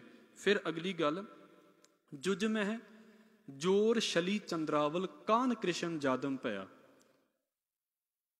ਯਜੁਰਵੇਦ ਇੱਕ ਵੇਦ ਦਾ ਨਾਮ ਹੈ ਤੇ ਤੀਸਰਾ ਪਾਸਾ, ਦੋ ਵੇਦਾਂ ਦੀ ਗੱਲ ਉੱਤੇ ਹੋ ਗਈ ਹੈ, ਸਾਮਵੇਦ ਦੀ ਤੇ ਰਿਗਵੇਦ ਦੀ। ਇਹ ਯਜੁਰਵੇਦ ਦੀ ਗੱਲ ਚੱਲਦੀ ਪਈ ਹੈ। ਤੇ ਜਿਸ ਤਰੀਕੇ ਦੇ ਨਾਲ ਤ੍ਰੇਤੇ ਦੇ ਵਿੱਚ ਰਾਮਚੰਦਰ ਜੀ ਨੂੰ ਲੋਕਾਂ ਨੇ ਆਪਣਾ ਇਸ਼ਟ ਮੰਨਿਆ ਹੈ ਨਾ, ਇਦਾਂ ਜਦੋਂ ਦੁਆਪਰ ਯੁੱਗ ਆਉਂਦਾ ਹੈ ਤੇ ਦੁਆਪਰ ਯੁੱਗ ਦੇ ਵਿੱਚ ਲੋਕਾਂ ਦਾ ਇਸ਼ਟ ਜਿਹੜਾ ਹੈ ਉਹ ਰਾਮਚੰਦਰ ਤੋਂ ਹਟ ਕੇ ਤੇ ਕ੍ਰਿਸ਼ਨ ਜੀ ਹੋ ਗਏ ਨੇ। ਦੁਆਪਰ ਯੁੱਗ ਦੇ ਅਵਤਾਰ ਜਿਨ੍ਹਾਂ ਨੂੰ ਮੰਨਿਆ ਜਾਂਦਾ ਹੈ। ਮੈਂ ਬੇਨਤੀ ਕਰ ਦੇਵਾਂ, ਮੇਰਾ ਉਹਨਾਂ ਪਰਿਵਾਰਾਂ ਦੇ ਨਾਲ ਬਹੁਤਾ ਸੰਬੰਧ ਨਹੀਂ ਹੈ ਕਿਉਂਕਿ ਜਿਨ੍ਹਾਂ ਘਰਾਂ ਦੇ ਵਿੱਚ ਅਸੀਂ ਵੱਡੇ ਹੋਏ ਹਾਂ ਸਾਡੇ ਨੇੜੇ ਤੇੜੇ ਵੀ ਕੋਈ ਇੱਦਾਂ ਦੇ ਪਰਿਵਾਰ ਹੈ ਹੀ ਨਹੀਂ ਨੇ। ਹੁਣ ਮੈਂ ਲਿਖਤਾਂ ਦੇ ਵਿੱਚ ਪੜ੍ਹਿਆ ਹੈ ਤੇ ਆਪ ਜੀ ਸ਼ਾਇਦ ਇਸ ਗੱਲ ਨੂੰ ਇੱਥੇ ਜਾਣਦੇ ਵੀ ਹੋਵੋਗੇ ਵੀ ਕਿਸੇ ਵੇਲੇ ਤੇ ਇੰਨੀ ਖਿੱਚੋਤਾਣੀ ਆਪਸ ਦੇ ਵਿੱਚ ਹੋ ਜਾਂਦੀ ਹੈ ਵੀ ਜਿਹੜਾ ਇੱਕ ਇਸ਼ਟ ਦਾ ਪੁਜਾਰੀ ਹੈ ਉਹ ਦੂਸਰੇ ਇਸ਼ਟ ਨੂੰ ਮੰਨਦਾ ਹੀ ਨਹੀਂ ਹੈ। ਜੋ ਇੱਕ ਦੇਵਤੇ ਨੂੰ ਮੰਨਣ ਵਾਲਾ ਹੈ ਉਹ ਦੂਸਰੇ ਦੇਵਤੇ ਨੂੰ ਮੰਨਦਾ ਵੀ ਨਹੀਂ ਹੈ। ਇਹ ਬੜਾ ਵੱਡਾ ਇਕੱਠਾ ਨਾ ਹੋਣ ਦਾ ਇੱਕ ਸਾਡਾ ਕਾਰਨ ਇਹ ਵੀ ਹੈ ਇਸ ਦੇਸ਼ ਦਾ। ਪਰ ਅਸੀਂ ਜਿਹੜੀ ਗੱਲ ਕਰਦੇ ਪਏ ਹਾਂ, ਜਿੱਦਾਂ ਤ੍ਰੇਤੇ ਦੇ ਵਿੱਚ ਰਿਗਵੇਦ ਦੇ ਵਿੱਚ ਤੇ ਉਸ ਵੇਲੇ ਰਾਮਚੰਦਰ ਦੀ ਗੱਲ ਹੈ ਨਾ, ਤ੍ਰੇਤੇ ਨੇ ਇੱਕ ਚੀਜ਼ ਸਾਨੂੰ ਦਿੱਤੀ ਵੀ ਲੋਕੀ ਰਾਮਚੰਦਰ ਦੀ ਉਪਾਸਨਾ ਕਰਦੇ ਨੇ। ਮਰਦ ਕਹਿੰਦੇ ਨੇ ਜੁਜ ਮਹਿ ਜੋਰ ਸ਼ਲੀ ਚੰਦਰਾਵਲ ਕਾਨ ਕ੍ਰਿਸ਼ਨ ਜਾਦਮ ਪਿਆ। ਕਾਨ ਤੁਹਾਨੂੰ ਪਤਾ ਹੀ ਆ ਕ੍ਰਿਸ਼ਨ ਜੀ ਦੇ ਲਈ ਸ਼ਬਦ ਵਰਤਿਆ ਜਾਂਦਾ ਹੈ। ਵੈਸੇ ਕ੍ਰਿਸ਼ਨ ਲਫ਼ਜ਼ ਜਿਹੜਾ ਹੈ ਨਾ ਉਹ ਦੋ ਰੂਪਾਂ ਦੇ ਵਿੱਚ ਵੀ ਆਉਂਦਾ ਹੈ। ਕ੍ਰਿਸ਼ਨ ਅਸਲੀ ਲਫ਼ਜ਼ ਹੈ ਕਾਲਾ, ਬੁਰਾ ਨਾ ਮਨਾਇਓ। ਇਹ ਲਫ਼ਜ਼ ਅਸਲ ਦੇ ਵਿੱਚ ਕ੍ਰਿਸ਼ਨ ਦੇ ਅਖਰੀ ਅਰਥ ਜਿਹੜਾ ਹੈ ਉਹ ਕਾਲਾ ਹੈ। ਪੁਰਾਣੇ ਰੂਪਾਂ ਦੇ ਵਿੱਚ ਉਹਦੀ ਤੁਹਾਨੂੰ ਜਦੋਂ ਸ਼ਕਲ ਨਜ਼ਰ ਆਵੇਗੀ ਨਾ, ਪਤਾ ਨਹੀਂ ਕਿਉਂ ਕਿਸੇ ਨੇ ਬਣਾਉਣ ਵਾਲੇ ਨੇ, ਕਿਉਂਕਿ ਸਾਡੇ ਦੇਸ਼ ਦੇ ਵਿੱਚ ਉਹ ਕਾਲਾ ਰੰਗ ਨਾ ਬੁਰਾ ਜਿਹਾ ਮੰਨ ਲਿਆ ਜਾਂਦਾ, ਇਸ ਕਰਕੇ ਹੌਲੀ ਹੌਲੀ ਦੇਵਤਿਆਂ ਦੇ ਰੰਗ ਵੀ ਬਦਲ ਦਿੱਤੇ ਗਏ। ਜੇ ਤੁਸੀਂ ਦੇਵਤਿਆਂ ਦੇ ਰੰਗਾਂ ਦੇ ਬਾਰੇ ਗੱਲ ਪੜ੍ਹੋਗੇ ਤੇ ਜਿਹੜੇ ਆਰੀਅਨ ਦੇਵਤਾ ਨੇ ਖਾਸ ਕਰਕੇ, ਉਹਨਾਂ ਦੇ ਸਾਰਿਆਂ ਦੇ ਰੰਗ ਕਾਲੇ ਹੀ ਨੇ, ਪਰ ਕਿਉਂਕਿ ਬਾਹਰੋਂ ਆਈਆਂ ਕੌਮਾਂ ਨੇ ਇਹ ਪ੍ਰਭਾਵ ਪਾ ਦਿੱਤਾ ਹੈ ਵੀ ਨਹੀਂ, ਬੰਦੇ ਦਾ ਰੰਗ ਚਿੱਟਾ ਹੋਣਾ ਚਾਹੀਦਾ, ਤੇ ਬੰਦੇ ਦਾ ਰੰਗ ਚਿੱਟਾ ਤਾਂ ਉਹਨਾਂ ਨੇ ਰੱਬ ਦਾ ਵੀ ਰੰਗ ਚਿੱਟਾ ਕਰ ਦਿੱਤਾ ਹੈ। ਕ੍ਰਿਸ਼ਨ ਦਾ ਅਰਥ ਇੱਕ ਤੇ ਹੈ ਕਾਲੇ ਰੰਗ ਵਾਲਾ, ਵੈਸੇ ਇਹਦੇ ਅਰਥ ਖਿੱਚਣ ਵਾਲੇ ਵੀ ਹੁੰਦੇ ਨੇ, ਜਿਹੜਾ ਆਪਣੇ ਆਪ ਨੂੰ ਆਕਰਸ਼ਿਤ ਕਰਦਾ ਹੈ, ਆਪਣੇ ਵੱਲ ਨੂੰ ਖਿੱਚਦਾ ਹੈ। ਇਹ ਅਰਥ ਨੇ, ਇਹਨੂੰ ਝੂਠੇ ਨਹੀਂ ਕਰ ਸਕਦੇ ਅਸੀਂ। ਮਰਜ ਕਹਿੰਦੇ ਨੇ ਤ੍ਰੇਤੇ ਤੋਂ ਅਗਲਾ ਟਾਈਮ ਆ ਗਿਆ ਹੈ ਦੁਆਪਰ ਦਾ, ਤੇ ਦੁਆਪਰ ਦੇ ਵਿੱਚ ਕੀ ਹੈ? ਜੁਜਮਹਿ, ਯਜੁਰਵੇਦ ਦੀ ਗੱਲ। ਉਹਦੇ ਵਿੱਚ ਕੀ ਕੀਤਾ ਹੈ ਕ੍ਰਿਸ਼ਨ ਜੀ ਦੇ? ਆਪਣੀਆਂ ਲੀਲਾ ਨੇ। ਤੁਸੀਂ ਸੁਣਿਆ ਹੋਵੇਗਾ, ਇੱਕ ਸ਼ਬਦ ਹੈ ਰਾਮ ਲੀਲਾ ਤੇ ਇੱਕ ਸ਼ਬਦ ਹੈ ਰਾਸ ਲੀਲਾ। ਰਾਮ ਲੀਲਾ ਰਾਮ ਚੰਦਰ ਦੇ ਨਾਲ ਸੰਬੰਧ ਰੱਖਦੀ ਹੈ, ਪਰ ਰਾਸ ਲੀਲਾ ਜਿਹੜੀ ਹੈ ਉਹ ਕ੍ਰਿਸ਼ਨ ਦੇ ਨਾਲ ਸੰਬੰਧ ਰੱਖਦੀ ਹੈ। ਉਹਦੀਆਂ ਆਪਣੀਆਂ ਖੇਡਾਂ ਨੇ, ਅਸੀਂ ਉਹਨਾਂ ਨੂੰ ਕੀ ਸ਼ੁਰੂ ਕਰਾਂਗੇ? ਮਹਾਰਾਜ ਨੇ ਸਿਰਫ 2 ਗੱਲਾਂ ਦਾ ਉਦਾਹਰਣ ਲਿਆ ਹੈ ਇਹਦੇ ਵਿੱਚ। ਕਦੇ ਵੀ ਕਿਸੇ ਇਸ਼ਟ ਨੂੰ ਜਦੋਂ ਬੋਲਣਾ ਹੁੰਦਾ ਹੈ, ਉਹਦਾ ਮਤਲਬ ਇਹ ਨਹੀਂ ਹੁੰਦਾ ਵੀ ਉਹਨੂੰ ਨੀਵਾਂ ਹੀ ਵਿਖਾਉਣਾ ਹੁੰਦਾ ਹੈ। ਜੋ ਉਹਦੇ ਬਾਰੇ ਸੱਚ ਹੈ ਉਹ ਸੱਚ ਹੈ, ਤੇ ਇਹਦਾ ਮਤਲਬ ਇਹ ਵੀ ਨਹੀਂ ਵੀ ਇੱਦਾਂ ਸੁਣਾਇਆ ਜਾਵੇ ਵੀ ਮਜ਼ੇ ਲੈ ਲੈ ਕੇ ਸੁਣਾਇਆ ਜਾਵੇ। ਸਿੱਧੀ ਜੀ ਗੱਲ ਇਹ ਹੈ, ਜਦੋਂ ਅਸੀਂ ਇਸ ਗੱਲ ਨੂੰ ਪੜ੍ਹ ਲੈਂਦੇ ਹਾਂ ਨਾ ਵੀ ਹਰ ਇੱਕ ਦਾ ਦਿਲ ਕਿਸੇ ਨਾਲ ਜੁੜਿਆ ਹੈ। ਮੈਂ ਬੇਨਤੀ ਕਰਦੇ ਹਾਂ ਗੁਰੂ ਗ੍ਰੰਥ ਸਾਹਿਬ ਮਹਾਰਾਜ ਦੀ ਹਜ਼ੂਰੀ ਦੇ ਵਿੱਚ, ਜਿੱਦਣ ਤੋਂ ਗੁਰੂ ਗ੍ਰੰਥ ਸਾਹਿਬ ਮਹਾਰਾਜ ਦੀ ਸਮਝ ਆਉਣੀ ਸ਼ੁਰੂ ਹੋਈ ਹੈ, ਆਪਾਂ ਕਿਸੇ ਦੇਵੀ ਦੇਵਤੇ ਦੇ ਵਿੱਚ ਯਕੀਨ ਨਹੀਂ ਰੱਖਦੇ ਤੇ ਕਿਸੇ ਵੀ ਮੂਰਤੀ ਦੇ ਅੱਗੇ ਮੱਥਾ ਨਹੀਂ ਟੇਕਦੇ, ਭਾਵੇਂ ਗੁਰੂ ਸਾਹਿਬਾਨ ਦੇ ਨਾਂ ਤੇ ਵੀ ਕੋਈ ਮੂਰਤੀ ਬਣ ਗਈ ਹੋਵੇ। ਪਰ ਕਦੀ ਵੀ ਇਸ ਗੱਲ ਦਾ ਮਤਲਬ ਨਹੀਂ ਹੈ ਵੀ ਕੋਈ ਮੱਥਾ ਟੇਕਦਾ ਪਿਆ ਹੈ ਮੂਰਤੀ ਨੂੰ ਤੇ ਮੈਨੂੰ ਬੁਰਾ ਲੱਗਦਾ ਪਿਆ ਹੈ, ਮਤਲਬ ਹੀ ਨਹੀਂ ਹੈ। ਕਿਸੇ ਦਾ ਕੋਈ ਵੀ ਇਸ਼ਟ ਹੋ ਸਕਦਾ ਹੈ। ਅਸੀਂ ਪਤਾ ਨਹੀਂ ਕਿੰਨੀਆਂ ਮੂਰਤੀਆਂ ਨੂੰ ਪਹਿਲਾਂ ਮੱਥੇ ਟੇਕ ਛੱਡੇ ਨੇ, ਜਦੋਂ ਤੱਕ ਸਮਝ ਹੀ ਨਹੀਂ ਸੀ। ਇਸ ਕਰਕੇ ਹਰ ਇੱਕ ਦਾ ਇਸ਼ਟ ਆਪਣਾ ਆਪਣਾ ਹੈ। ਉਹਦੇ ਬਾਰੇ ਜਦੋਂ ਬੋਲਿਆ ਜਾਣਾ ਚਾਹੀਦਾ ਹੈ, ਏਡੇ ਧਿਆਨ ਦੇ ਨਾਲ ਬੋਲਿਆ ਜਾਣਾ ਚਾਹੀਦਾ ਹੈ ਕਿ ਹਰ ਇੱਕ ਨੂੰ ਬੁਰਾ ਨਾ ਲੱਗੇ। ਮੈਨੂੰ ਮਾਫ ਕਰਨਾ, ਇਹ ਨਾ ਸਾਡੇ ਦੇਸ਼ ਦੇ ਵਿੱਚ ਇੱਕ ਟ੍ਰੈਂਡ ਜਿਹਾ ਚੱਲੀ ਜਾਂਦਾ ਹੈ ਨਾ ਸਮਝੀ ਦਾ। ਅਸੀਂ ਹਾਸੇ ਵੀ ਪਾਉਂਦੇ ਹਾਂ ਤੇ ਇਸ ਨਾਂ ਦੇ ਉੱਤੇ ਵੀ ਦੇਵਤਿਆਂ ਨੂੰ ਮਜ਼ਾਕ ਕਰੋ। ਮਜ਼ਾਕ ਨਹੀਂ ਕਰਨਾ ਚਾਹੀਦਾ। ਜੋ ਸੱਚ ਹੈ ਉਹ ਸੱਚ ਨੂੰ ਇੱਦਾਂ ਪੇਸ਼ ਕਰਨਾ ਚਾਹੀਦਾ ਵੀ ਲੋਕਾਂ ਨੂੰ ਸੱਚ ਲੱਗੇ। ਐਵੇਂ ਹਰ ਗੱਲ ਦਾ ਆਪ ਹੀ ਨਾ ਮਜ਼ਾਕ ਬਣਾਈ ਜਾਈਏ। ਮੈਨੂੰ ਇਸ ਗੱਲ ਦਾ ਬੜਾ ਬੁਰਾ ਜਿਹਾ ਲੱਗਦਾ ਹੈ। ਦੇਖੋ, ਮੇਰਾ ਕੋਈ ਇਸ਼ਟ ਨਹੀਂ ਹੈ, ਪਰ ਫਿਰ ਵੀ ਇਸ ਗੱਲ ਨੂੰ ਸਾਡੇ ਦੇਸ਼ ਦੇ ਵਿੱਚ ਕਦੀ ਜਦੋਂ ਝਾਕੀਆਂ ਨਿਕਲਦੀਆਂ ਨੇ, ਬੜੇ ਬੜੇ ਬੁਰੇ ਸ਼ਬਦ ਵਰਤੇ ਜਾਂਦੇ ਨੇ। ਤੁਹਾਡਾ ਨਹੀਂ ਇਸ਼ਟ, ਪਰ ਉਹਨੂੰ ਬੁਰਾ ਬੋਲਣ ਦਾ ਤੁਹਾਨੂੰ ਹੱਕ ਕਿਹਨੇ ਦੇ ਦਿੱਤਾ ਹੈ? ਤੇ ਤੁਹਾਡੀ ਨਹੀਂ ਸ਼ਰਧਾ ਕਿਸੇ ਦੇਵੀ ਦੇਵਤੇ ਦੇ ਉੱਤੇ ਨਹੀਂ ਹੈ, ਠੀਕ ਹੈ, ਨਹੀਂ ਹੈ, ਪਰ ਇਹਦਾ ਮਤਲਬ ਇਹ ਵੀ ਨਹੀਂ ਵੀ ਉਹਨੂੰ ਤੁਸੀਂ ਇੰਨਾ ਡੀਗ੍ਰੇਡ ਕਰ ਦਿਓ ਵੀ ਅਸੀਂ ਉਹਨਾਂ ਨਾਲੋਂ ਜ਼ਿਆਦਾ ਕਿਤੇ ਚੰਗੇ ਬਣ ਜਾਵਾਂਗੇ। ਸਾਡੇ ਨਾਲੋਂ ਕਿਸੇ ਤੇ ਪਾਸੇ ਦੇ ਵਿੱਚ ਉਹ ਚੰਗੇ ਹੋਣਗੇ ਜਿਹੜੇ ਇੰਨੀ ਮਾਨਤਾ ਦੇ ਵਿੱਚ ਆ ਗਏ ਨੇ। ਮੈਂ ਫਿਰ ਦੁਹਰਾ ਦੇਵਾਂ, ਮੇਰੇ ਇਸ਼ਟ ਨਹੀਂ ਨੇ ਉਹ। ਮੇਰਾ ਇਸ਼ਟ ਕੇਵਲ ਤੇ ਕੇਵਲ ਅਕਾਲ ਪੁਰਖ ਵਾਹਿਗੁਰੂ ਤੇ ਗੁਰੂ ਗ੍ਰੰਥ ਸਾਹਿਬ ਮਹਾਰਾਜ ਹੈ। ਪਰ ਇਹਨੇ ਮੈਨੂੰ ਇਹ ਸਿਖਾਇਆ ਹੈ ਵੀ ਸਤਿਕਾਰ ਸਾਰਿਆਂ ਦਾ ਕਰੋ। ਕਿਸੇ ਨੂੰ ਆਪਣੀ ਤੁਹਾਡੇ ਬੋਲਣ ਦਾ ਪੱਧਰ ਉੱਥੋਂ ਪਤਾ ਲੱਗਦਾ ਵੀ ਤੁਸੀਂ ਦੂਸਰਿਆਂ ਦੇ ਬਾਰੇ ਕੀ ਸੋਚਦੇ ਪਏ ਜੇ। ਇਹ ਚੀਜ਼ਾਂ ਜ਼ਰੂਰੀ ਨੇ। ਹੁਣ ਵੇਖੋ, ਕ੍ਰਿਸ਼ਨ ਜੀ ਦੇ ਨਾਲ ਕੁਝ ਸੰਬੰਧਿਤ ਗੱਲਾਂ ਨੇ, ਜਿੱਦਾਂ ਗੋਪੀਆਂ ਦੇ ਬਾਰੇ ਉਹਨਾਂ ਦਾ ਜੀਵਨ ਹੈ। ਤੁਸੀਂ ਜ਼ਿਆਦਾ ਸੁਣਿਆ ਹੋਵੇਗਾ ਮੇਰੇ ਨਾਲੋਂ। ਮੈਂ ਤਾਂ ਫਿਰ ਕਹਿ ਦੇਵਾਂ, ਮੈਂ ਤੇ ਇਹਨਾਂ ਚੀਜ਼ਾਂ ਨੂੰ ਬਹੁਤ ਘੱਟ ਪੜ੍ਹਿਆ ਸੀ। ਆ ਧਾਰਮਿਕ ਜ਼ਿੰਦਗੀ 'ਚ ਆਉਣ ਕਰਕੇ ਇਹਨਾਂ ਨੂੰ ਪੜ੍ਹ ਲੈਂਦੇ ਹਾਂ, ਕਿਉਂਕਿ ਕੰਪੈਰੀਟਿਵ ਸਟੱਡੀ ਕਰਨੀ ਪੈਂਦੀ ਹੈ ਇਸ ਪਾਸੇ ਦੀ। ਇੱਕ ਹੈ ਜੀ ਚੰਦਰਾਵਲ। ਚੰਦਰਾਵਲੀ ਗੋਪੀ ਹੈ ਇਹ, ਕ੍ਰਿਸ਼ਨ ਜੀ ਦੀ ਸੇਵਾ ਦੇ ਵਿੱਚ ਆਉਣ ਵਾਲੀ। ਪਰ ਕੀ ਹੈ, ਇਹਦਾ ਵਿਆਹ ਹੋ ਚੁੱਕਾ ਸੀ। ਭਾਈ ਕਾਨ੍ਹ ਸਿੰਘ ਨਾਭਾ ਦਾ ਹਵਾਲਾ ਹੈ। ਪਰ ਕਹਿੰਦੇ ਨੇ ਕਿ ਕ੍ਰਿਸ਼ਨ ਜੀ ਨੂੰ ਇਹ ਚੰਗੀ ਲੱਗ ਗਈ ਤੇ ਉਹਨਾਂ ਨੇ ਕੀ ਕੀਤਾ, ਜ਼ੋਰ ਦੇ ਨਾਲ ਕਈ ਤਰੀਕੇ ਵਰਤ ਕੇ ਬੜਾ ਕੁਝ ਕਰਕੇ ਤੇ ਇਸ ਚੰਦਰਾਵਲ ਨੂੰ ਆਪਣੇ ਘਰ ਦੇ ਵਿੱਚ ਲੈ ਜਾਂਦਾ। ਜੁਜ ਮਹਿ ਜ਼ੋਰ ਛਲੀ ਚੰਦਰਾਵਲ, ਜ਼ੋਰ ਦੇ ਨਾਲ ਆਪਣੀ ਤਾਕਤ ਦੇ ਨਾਲ। ਰਾਜਾ ਸੀ, ਕੀ ਨਹੀਂ ਸੀ ਕਰ ਸਕਦਾ? ਉਹ ਰਾਜਾ ਸੀ। ਹਜ਼ੂਰ ਕਹਿੰਦੇ ਨੇ ਜ਼ੋਰ ਛਲੀ ਚੰਦਰਾਵਲ, ਜ਼ੋਰ ਦੇ ਨਾਲ ਚੰਦਰਾਵਲ ਜਿਹੜੀ ਗੋਪੀ ਹੈ ਉਹਨੂੰ ਆਪਣੇ ਘਰ ਦੇ ਵਿੱਚ ਲੈ ਆਏ ਤੇ ਕੀ ਕੀਤਾ, ਕਾਨ ਕ੍ਰਿਸ਼ਨ ਜਾਦਮ ਭਇਆ। ਜਾਦਵ ਵੰਸ਼ ਦੇ ਜਿਹੜੇ ਕ੍ਰਿਸ਼ਨ ਨੇ ਉਹ ਲੋਕਾਂ ਦੇ ਇਸ਼ਟ ਬਣ ਗਏ, ਲੋਕਾਂ ਦੇ ਦੇਵਤਾ ਬਣ ਗਏ। ਤੁਸੀਂ ਮੈਂ ਫਿਰ ਦੁਹਰਾ ਦੇਵਾਂ, ਆ ਹੁਣ ਦਾ ਜਿਹੜਾ ਕਲਚਰ ਹੈ ਨਾ, ਹੁਣ ਜਿਹੜੇ ਕਲਚਰ ਦੇ ਵਿੱਚ ਕ੍ਰਿਸ਼ਨ ਸਭ ਤੋਂ ਜ਼ਿਆਦਾ ਉੱਤੇ ਦੇਵਤੇ ਮੰਨੇ ਜਾਂਦੇ ਨੇ। ਕਿਉਂ? ਕਿ ਉਹਦੇ ਪਿੱਛੇ ਇੱਕ ਕਾਰਨ ਇਹ ਹੈ ਵੀ ਸਾਡੇ ਦੇਸ਼ ਦੇ ਵਿੱਚ ਕਿਸੇ ਦੇ ਮੋਢੇ ਦੇ ਉੱਤੇ ਬੰਦੂਕ ਰੱਖ ਚਲਾਉਣ ਦੀ ਬੜੀ ਵਧੀਆ ਆਦਤ ਹੈ ਵੀ ਜੇ ਰਾਮ ਦੀ ਗੱਲ ਕਰਨਗੇ ਤੇ ਮਰਿਆਦਾ ਦੇ ਵਿੱਚ ਰਹਿਣਾ ਪੈਂਦਾ ਹੈ। ਪਰ ਕ੍ਰਿਸ਼ਨ ਨੂੰ ਥੋੜ੍ਹਾ ਜਿਹਾ ਸਾਡੇ ਦੇਸ਼ ਦੇ ਲੋਕਾਂ ਨੇ ਮੌਜ ਮੇਲੇ ਵਾਲਾ ਦੇਵਤਾ ਬਣਾ ਕੇ ਰੱਖਿਆ ਹੋਇਆ ਹੈ। ਮਾਫ ਕਰਨਾ, ਉਹ ਅਸਲ ਦੇ ਵਿੱਚ ਲੋਕਾਂ ਦਾ ਆਪਣਾ ਮੌਜ ਮਾਰਨ ਨੂੰ ਜੀ ਕਰਦਾ ਹੈ ਤੇ ਉਹ ਕਹਿੰਦੇ ਵੀ ਅਸੀਂ ਕ੍ਰਿਸ਼ਨ ਦੇ ਪੁਜਾਰੀ ਹਾਂ, ਬਸ ਇੰਨਾ ਹੀ ਹੈ, ਹੋਰ ਕੋਈ ਫਰਕ ਨਹੀਂ ਹੈ ਇਹਦੇ ਵਿੱਚ। ਉਹ ਦੇਵਤੇ ਦਾ ਬਸ ਨਾਮ ਵਰਤਿਆ ਜਾ ਰਿਹਾ ਹੈ, ਮੌਜਾਂ ਆਪਣੀਆਂ ਲੋਕ ਕਰਨੀ ਚਾਹੁੰਦੇ ਨੇ। ਕਾਨ ਕ੍ਰਿਸ਼ਨ ਜਾਦਵ ਭਇਆ ਦਾ ਮਤਲਬ ਹੈ ਕਿ ਜਾਦਵ ਵੰਸ਼ ਦੇ ਕ੍ਰਿਸ਼ਨ ਜਿਹੜੇ ਨੇ ਉਹਨਾਂ ਦਾ ਨਾਮ ਆ ਗਿਆ। ਪਹਿਲਾਂ ਸਿਤੰਬਰ, ਫਿਰ ਰਾਮਚੰਦਰ, ਫਿਰ ਕ੍ਰਿਸ਼ਨ, ਇਹ 3 ਨਾਮ ਆ ਗਏ। ਫਿਰ ਇਹਦੀ ਅਗਲੀ ਗੱਲ ਹੋਰ ਬੋਲੀ ਹੈ ਸਤਿਗੁਰੂ ਗੁਰੂ ਨਾਨਕ ਸਾਹਿਬ ਮਹਾਰਾਜ ਜੀ ਨੇ। ਇਹਨਾਂ ਨੇ ਹੋਰ ਕੀ ਕੀਤਾ? ਪਾਰ ਜਾਤ ਗੋਪੀ ਲੈ ਆਇਆ, ਬਿੰਦਰਾਬਨ ਮਹਿ ਰੰਗ ਕੀਆ। ਵਰਿੰਦਾਵਨ, ਉਹਨੂੰ ਬਿੰਦਰਾਬਨ ਬੋਲਿਆ ਗਿਆ ਹੈ ਗੁਰਬਾਣੀ ਦੇ ਵਿੱਚ। ਇਹਦਾ ਮਤਲਬ ਇਹ ਨਹੀਂ ਹੁੰਦਾ ਵੀ ਅੱਖਰ ਗਲਤ ਹੈ। ਜਿੱਦਾਂ ਹੌਸਪੀਟਲ ਨੂੰ ਹਸਪਤਾਲ ਵੀ ਕਿਹਾ ਜਾਂਦਾ ਹੈ, ਦੋਵੇਂ ਸਹੀ ਨੇ। ਇਸ ਕਰਕੇ ਪੰਜਾਬੀ ਦੇ ਵਿੱਚ ਪਹੁੰਚਦਿਆਂ ਕਈ ਲਫ਼ਜ਼ ਜਿਹੜੇ ਸੀ ਉਹ ਬੜੇ ਵੱਖਰੇ ਵੱਖਰੇ ਹੋ ਜਾਂਦੇ ਨੇ। ਇਸ ਕਰਕੇ ਵਰਿੰਦਾਵਨ ਨੂੰ ਬਿੰਦਰਾਬਨ ਕਿਹਾ ਗਿਆ ਹੈ। ਹੁਣ ਸਤਿਗੁਰੂ ਕੀ ਕਹਿੰਦੇ ਨੇ? ਇੱਕ ਤੇ ਉਹਨਾਂ ਨੇ, ਕ੍ਰਿਸ਼ਨ ਨੇ ਚੰਦਰਾਵਲ ਨਾਂ ਦੀ ਗੋਪੀ ਨੂੰ ਜ਼ੋਰ ਦੇ ਨਾਲ ਆਪਣੇ ਘਰ ਦੇ ਵਿੱਚ ਲਿਆਂਦਾ। ਦੂਸਰਾ ਪਾਸਾ ਪਾਰ ਜਾਤ ਇੱਕ ਦਰਖਤ ਹੈ, ਪਾਣੀ ਦੇ ਵਿੱਚੋਂ ਪੈਦਾ ਹੋਇਆ ਦਰਖਤ, ਸਮੁੰਦਰ ਦੇ ਵਿੱਚੋਂ ਪੈਦਾ ਹੋਇਆ ਦਰਖਤ। ਮੰਨਿਆ ਜਾਂਦਾ ਵੀ ਦੇਵਤਿਆਂ ਨੇ ਜਦੋਂ ਸਮੁੰਦਰ ਰਿੜਕਿਆ ਸੀ, ਤੁਸੀਂ ਗਾਥਾ ਸੁਣੀ ਹੋਵੇਗੀ ਵੀ ਦੇਵਤੇ ਤੇ ਦੈਂਤ ਆਪਸ ਦੇ ਵਿੱਚ ਜਦੋਂ ਰਿੜਕਦੇ ਪਏ ਸੀ ਸਮੁੰਦਰ ਨੂੰ, ਤੇ ਉਹਦੇ ਵਿੱਚੋਂ 14 ਰਤਨ ਨਿਕਲੇ ਸੀ।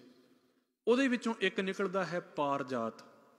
ਤੇ ਜਿਹੜਾ ਪਾਰ ਜਾਤ ਹੈ ਇਹ ਮਿਲਦਾ ਹੈ ਇੰਦਰ ਦੇਵਤੇ ਨੂੰ। ਇੰਦਰ ਦੇਵਤਾ ਇਹਨੂੰ ਲੈ ਜਾਂਦਾ ਹੈ ਆਪਣੇ ਬਾਗ ਦੇ ਵਿੱਚ। ਨੰਦਨ ਉਹਦੇ ਬਾਗ ਦਾ ਨਾਮ ਹੈ। ਉਹਨੂੰ ਲੈ ਜਾਂਦਾ ਹੈ ਆਪਣੇ ਬਾਗ ਦੇ ਵਿੱਚ ਲਾ ਦਿੰਦਾ। ਹੁਣ ਆਹ ਜਿਹੜੀ ਪੰਕਤੀ ਹੈ ਨਾ, ਵੇਖਣ ਨੂੰ ਤੇ ਸਾਡੇ ਸਾਹਮਣੇ ਤੁਸੀਂ ਵੇਖੋ ਵੀ 8 ਕੀ ਅੱਖਰ ਨੇ, ਪਰ ਇਹਨਾਂ 8 ਅੱਖਰਾਂ ਦੇ ਪਿੱਛੇ ਬਹੁਤ ਵੱਡੀ ਇੱਕ ਗਾਥਾ ਪਈ ਹੋਈ ਹੈ। ਇਹ ਗਾਥਾ ਪਈ ਹੈ ਇਸ ਗੱਲ ਦੀ ਕਿ ਕ੍ਰਿਸ਼ਨ ਦੀ ਜਿਹੜੀ ਗੋਪੀ ਹੈ, ਗੋਪੀ ਉਹਦਾ ਨਾਂ ਸੀ ਸਤਿਆਭਾਮਾ। ਉਹਨੇ ਕੀ ਕੀਤਾ? ਉਹਨੇ ਇੱਛਾ ਜ਼ਾਹਿਰ ਕੀਤੀ ਵੀ ਉਹ ਜਿਹੜਾ ਬ੍ਰਿਸ਼ ਹੈ ਪਾਰਜਾਤ, ਉਹ ਮੈਨੂੰ ਚਾਹੀਦਾ ਹੈ। ਕ੍ਰਿਸ਼ਨ ਜਿਹੜੇ ਨੇ ਉਹ ਗਏ ਤੇ ਇੰਦਰ ਦੇ ਨਾਲ ਲੜਾਈ ਕਰਕੇ ਤੇ ਉਹ ਪਾਰਜਾਤ ਦਾ ਦਰਖਤ ਉਹਦੇ ਬਾਗ ਦੇ ਵਿੱਚੋਂ ਪੁੱਟ ਕੇ ਤੇ ਉਹਨਾਂ ਨੇ ਇੱਥੇ ਲੈ ਆਂਦਾ ਬਿੰਦਰਾਬਨ ਦੇ ਵਿੱਚ। ਇਹ ਉਸ ਗਾਥਾ ਦਾ ਜ਼ਿਕਰ ਹੈ ਉਹਦੇ ਵਿੱਚ। ਪਾਰਜਾਤ ਗੋਪੀ ਲੈ ਆਇਆ, ਆਪਣੀ ਗੋਪੀ ਦੇ ਲਈ ਕ੍ਰਿਸ਼ਨ ਜਿਹੜੇ ਨੇ ਉਹਨਾਂ ਨੇ ਕੀ ਕੀਤਾ?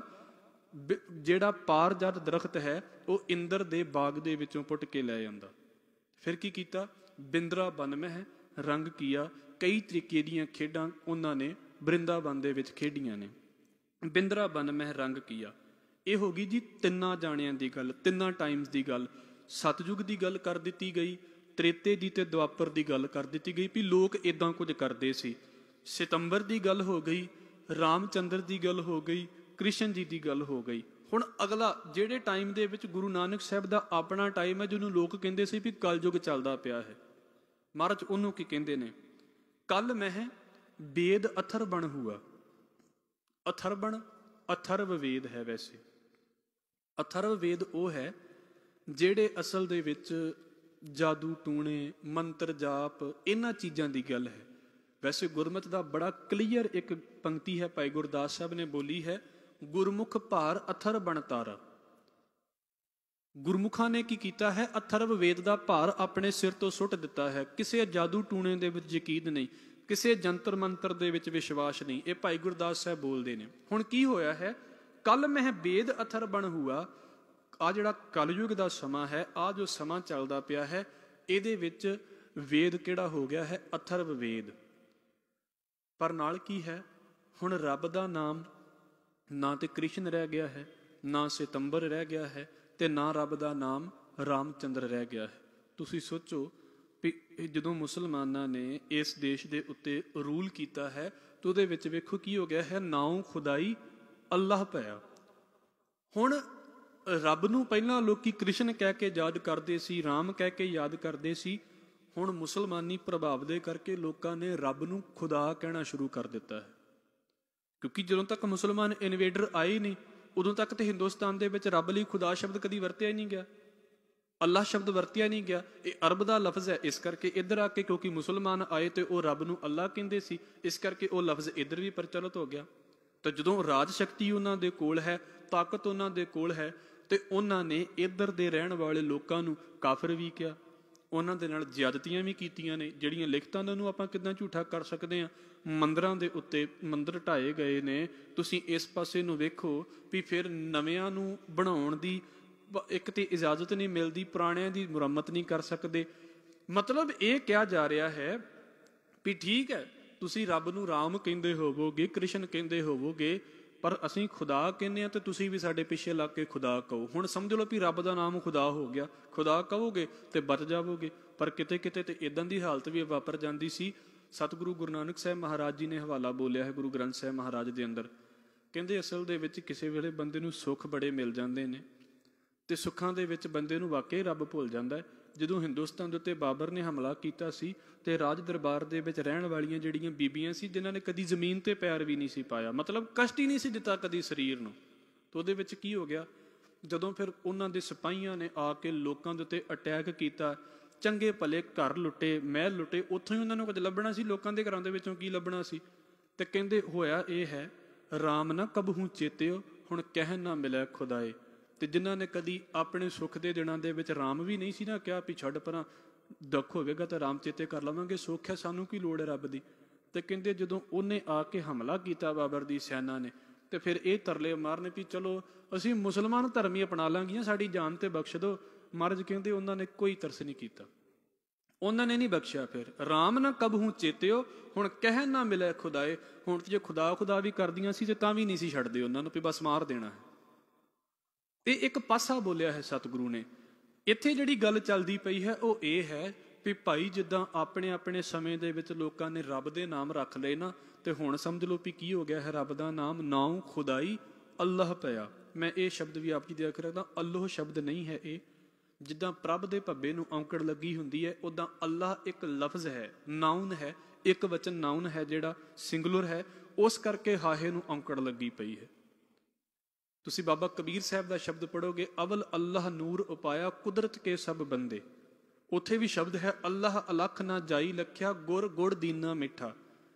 ਅੱਲਾਹ ਸ਼ਬਦ ਨਹੀਂ ਹੈ, ਅੱਲਾਹ ਸ਼ਬਦ ਦੇ ਕੋਈ ਅਰਥ ਨਹੀਂ ਨੇ, ਅੱਲਾਹ ਸ਼ਬਦ ਹੈ ਅਸਲ ਦੇ ਵਿੱਚ। ਹਜ਼ੂਰ ਕਹਿੰਦੇ ਨੇ ਨਾਉ ਖੁਦਾਈ ਅੱਲਾਹ ਪਿਆ, ਰੱਬ ਦਾ ਨਾਮ ਕੀ ਪ੍ਰਚਲਿਤ ਹੋ ਗਿਆ, ਹੁਣ ਅੱਲਾਹ ਕਹਿਣਾ ਪੈਂਦਾ ਹੈ। ਮਹਾਰਾਜ ਇਸ ਗੱਲ ਦੇ ਖਿਲਾਫ ਨਹੀਂ ਨੇ ਵੀ ਰੱਬ ਨੂੰ ਅੱਲਾਹ ਕਿਉਂ ਕਹਿੰਦੇ ਜੇ ਜਾਂ ਖੁਦਾ ਕਿਉਂ ਕਹਿੰਦੇ ਜੇ।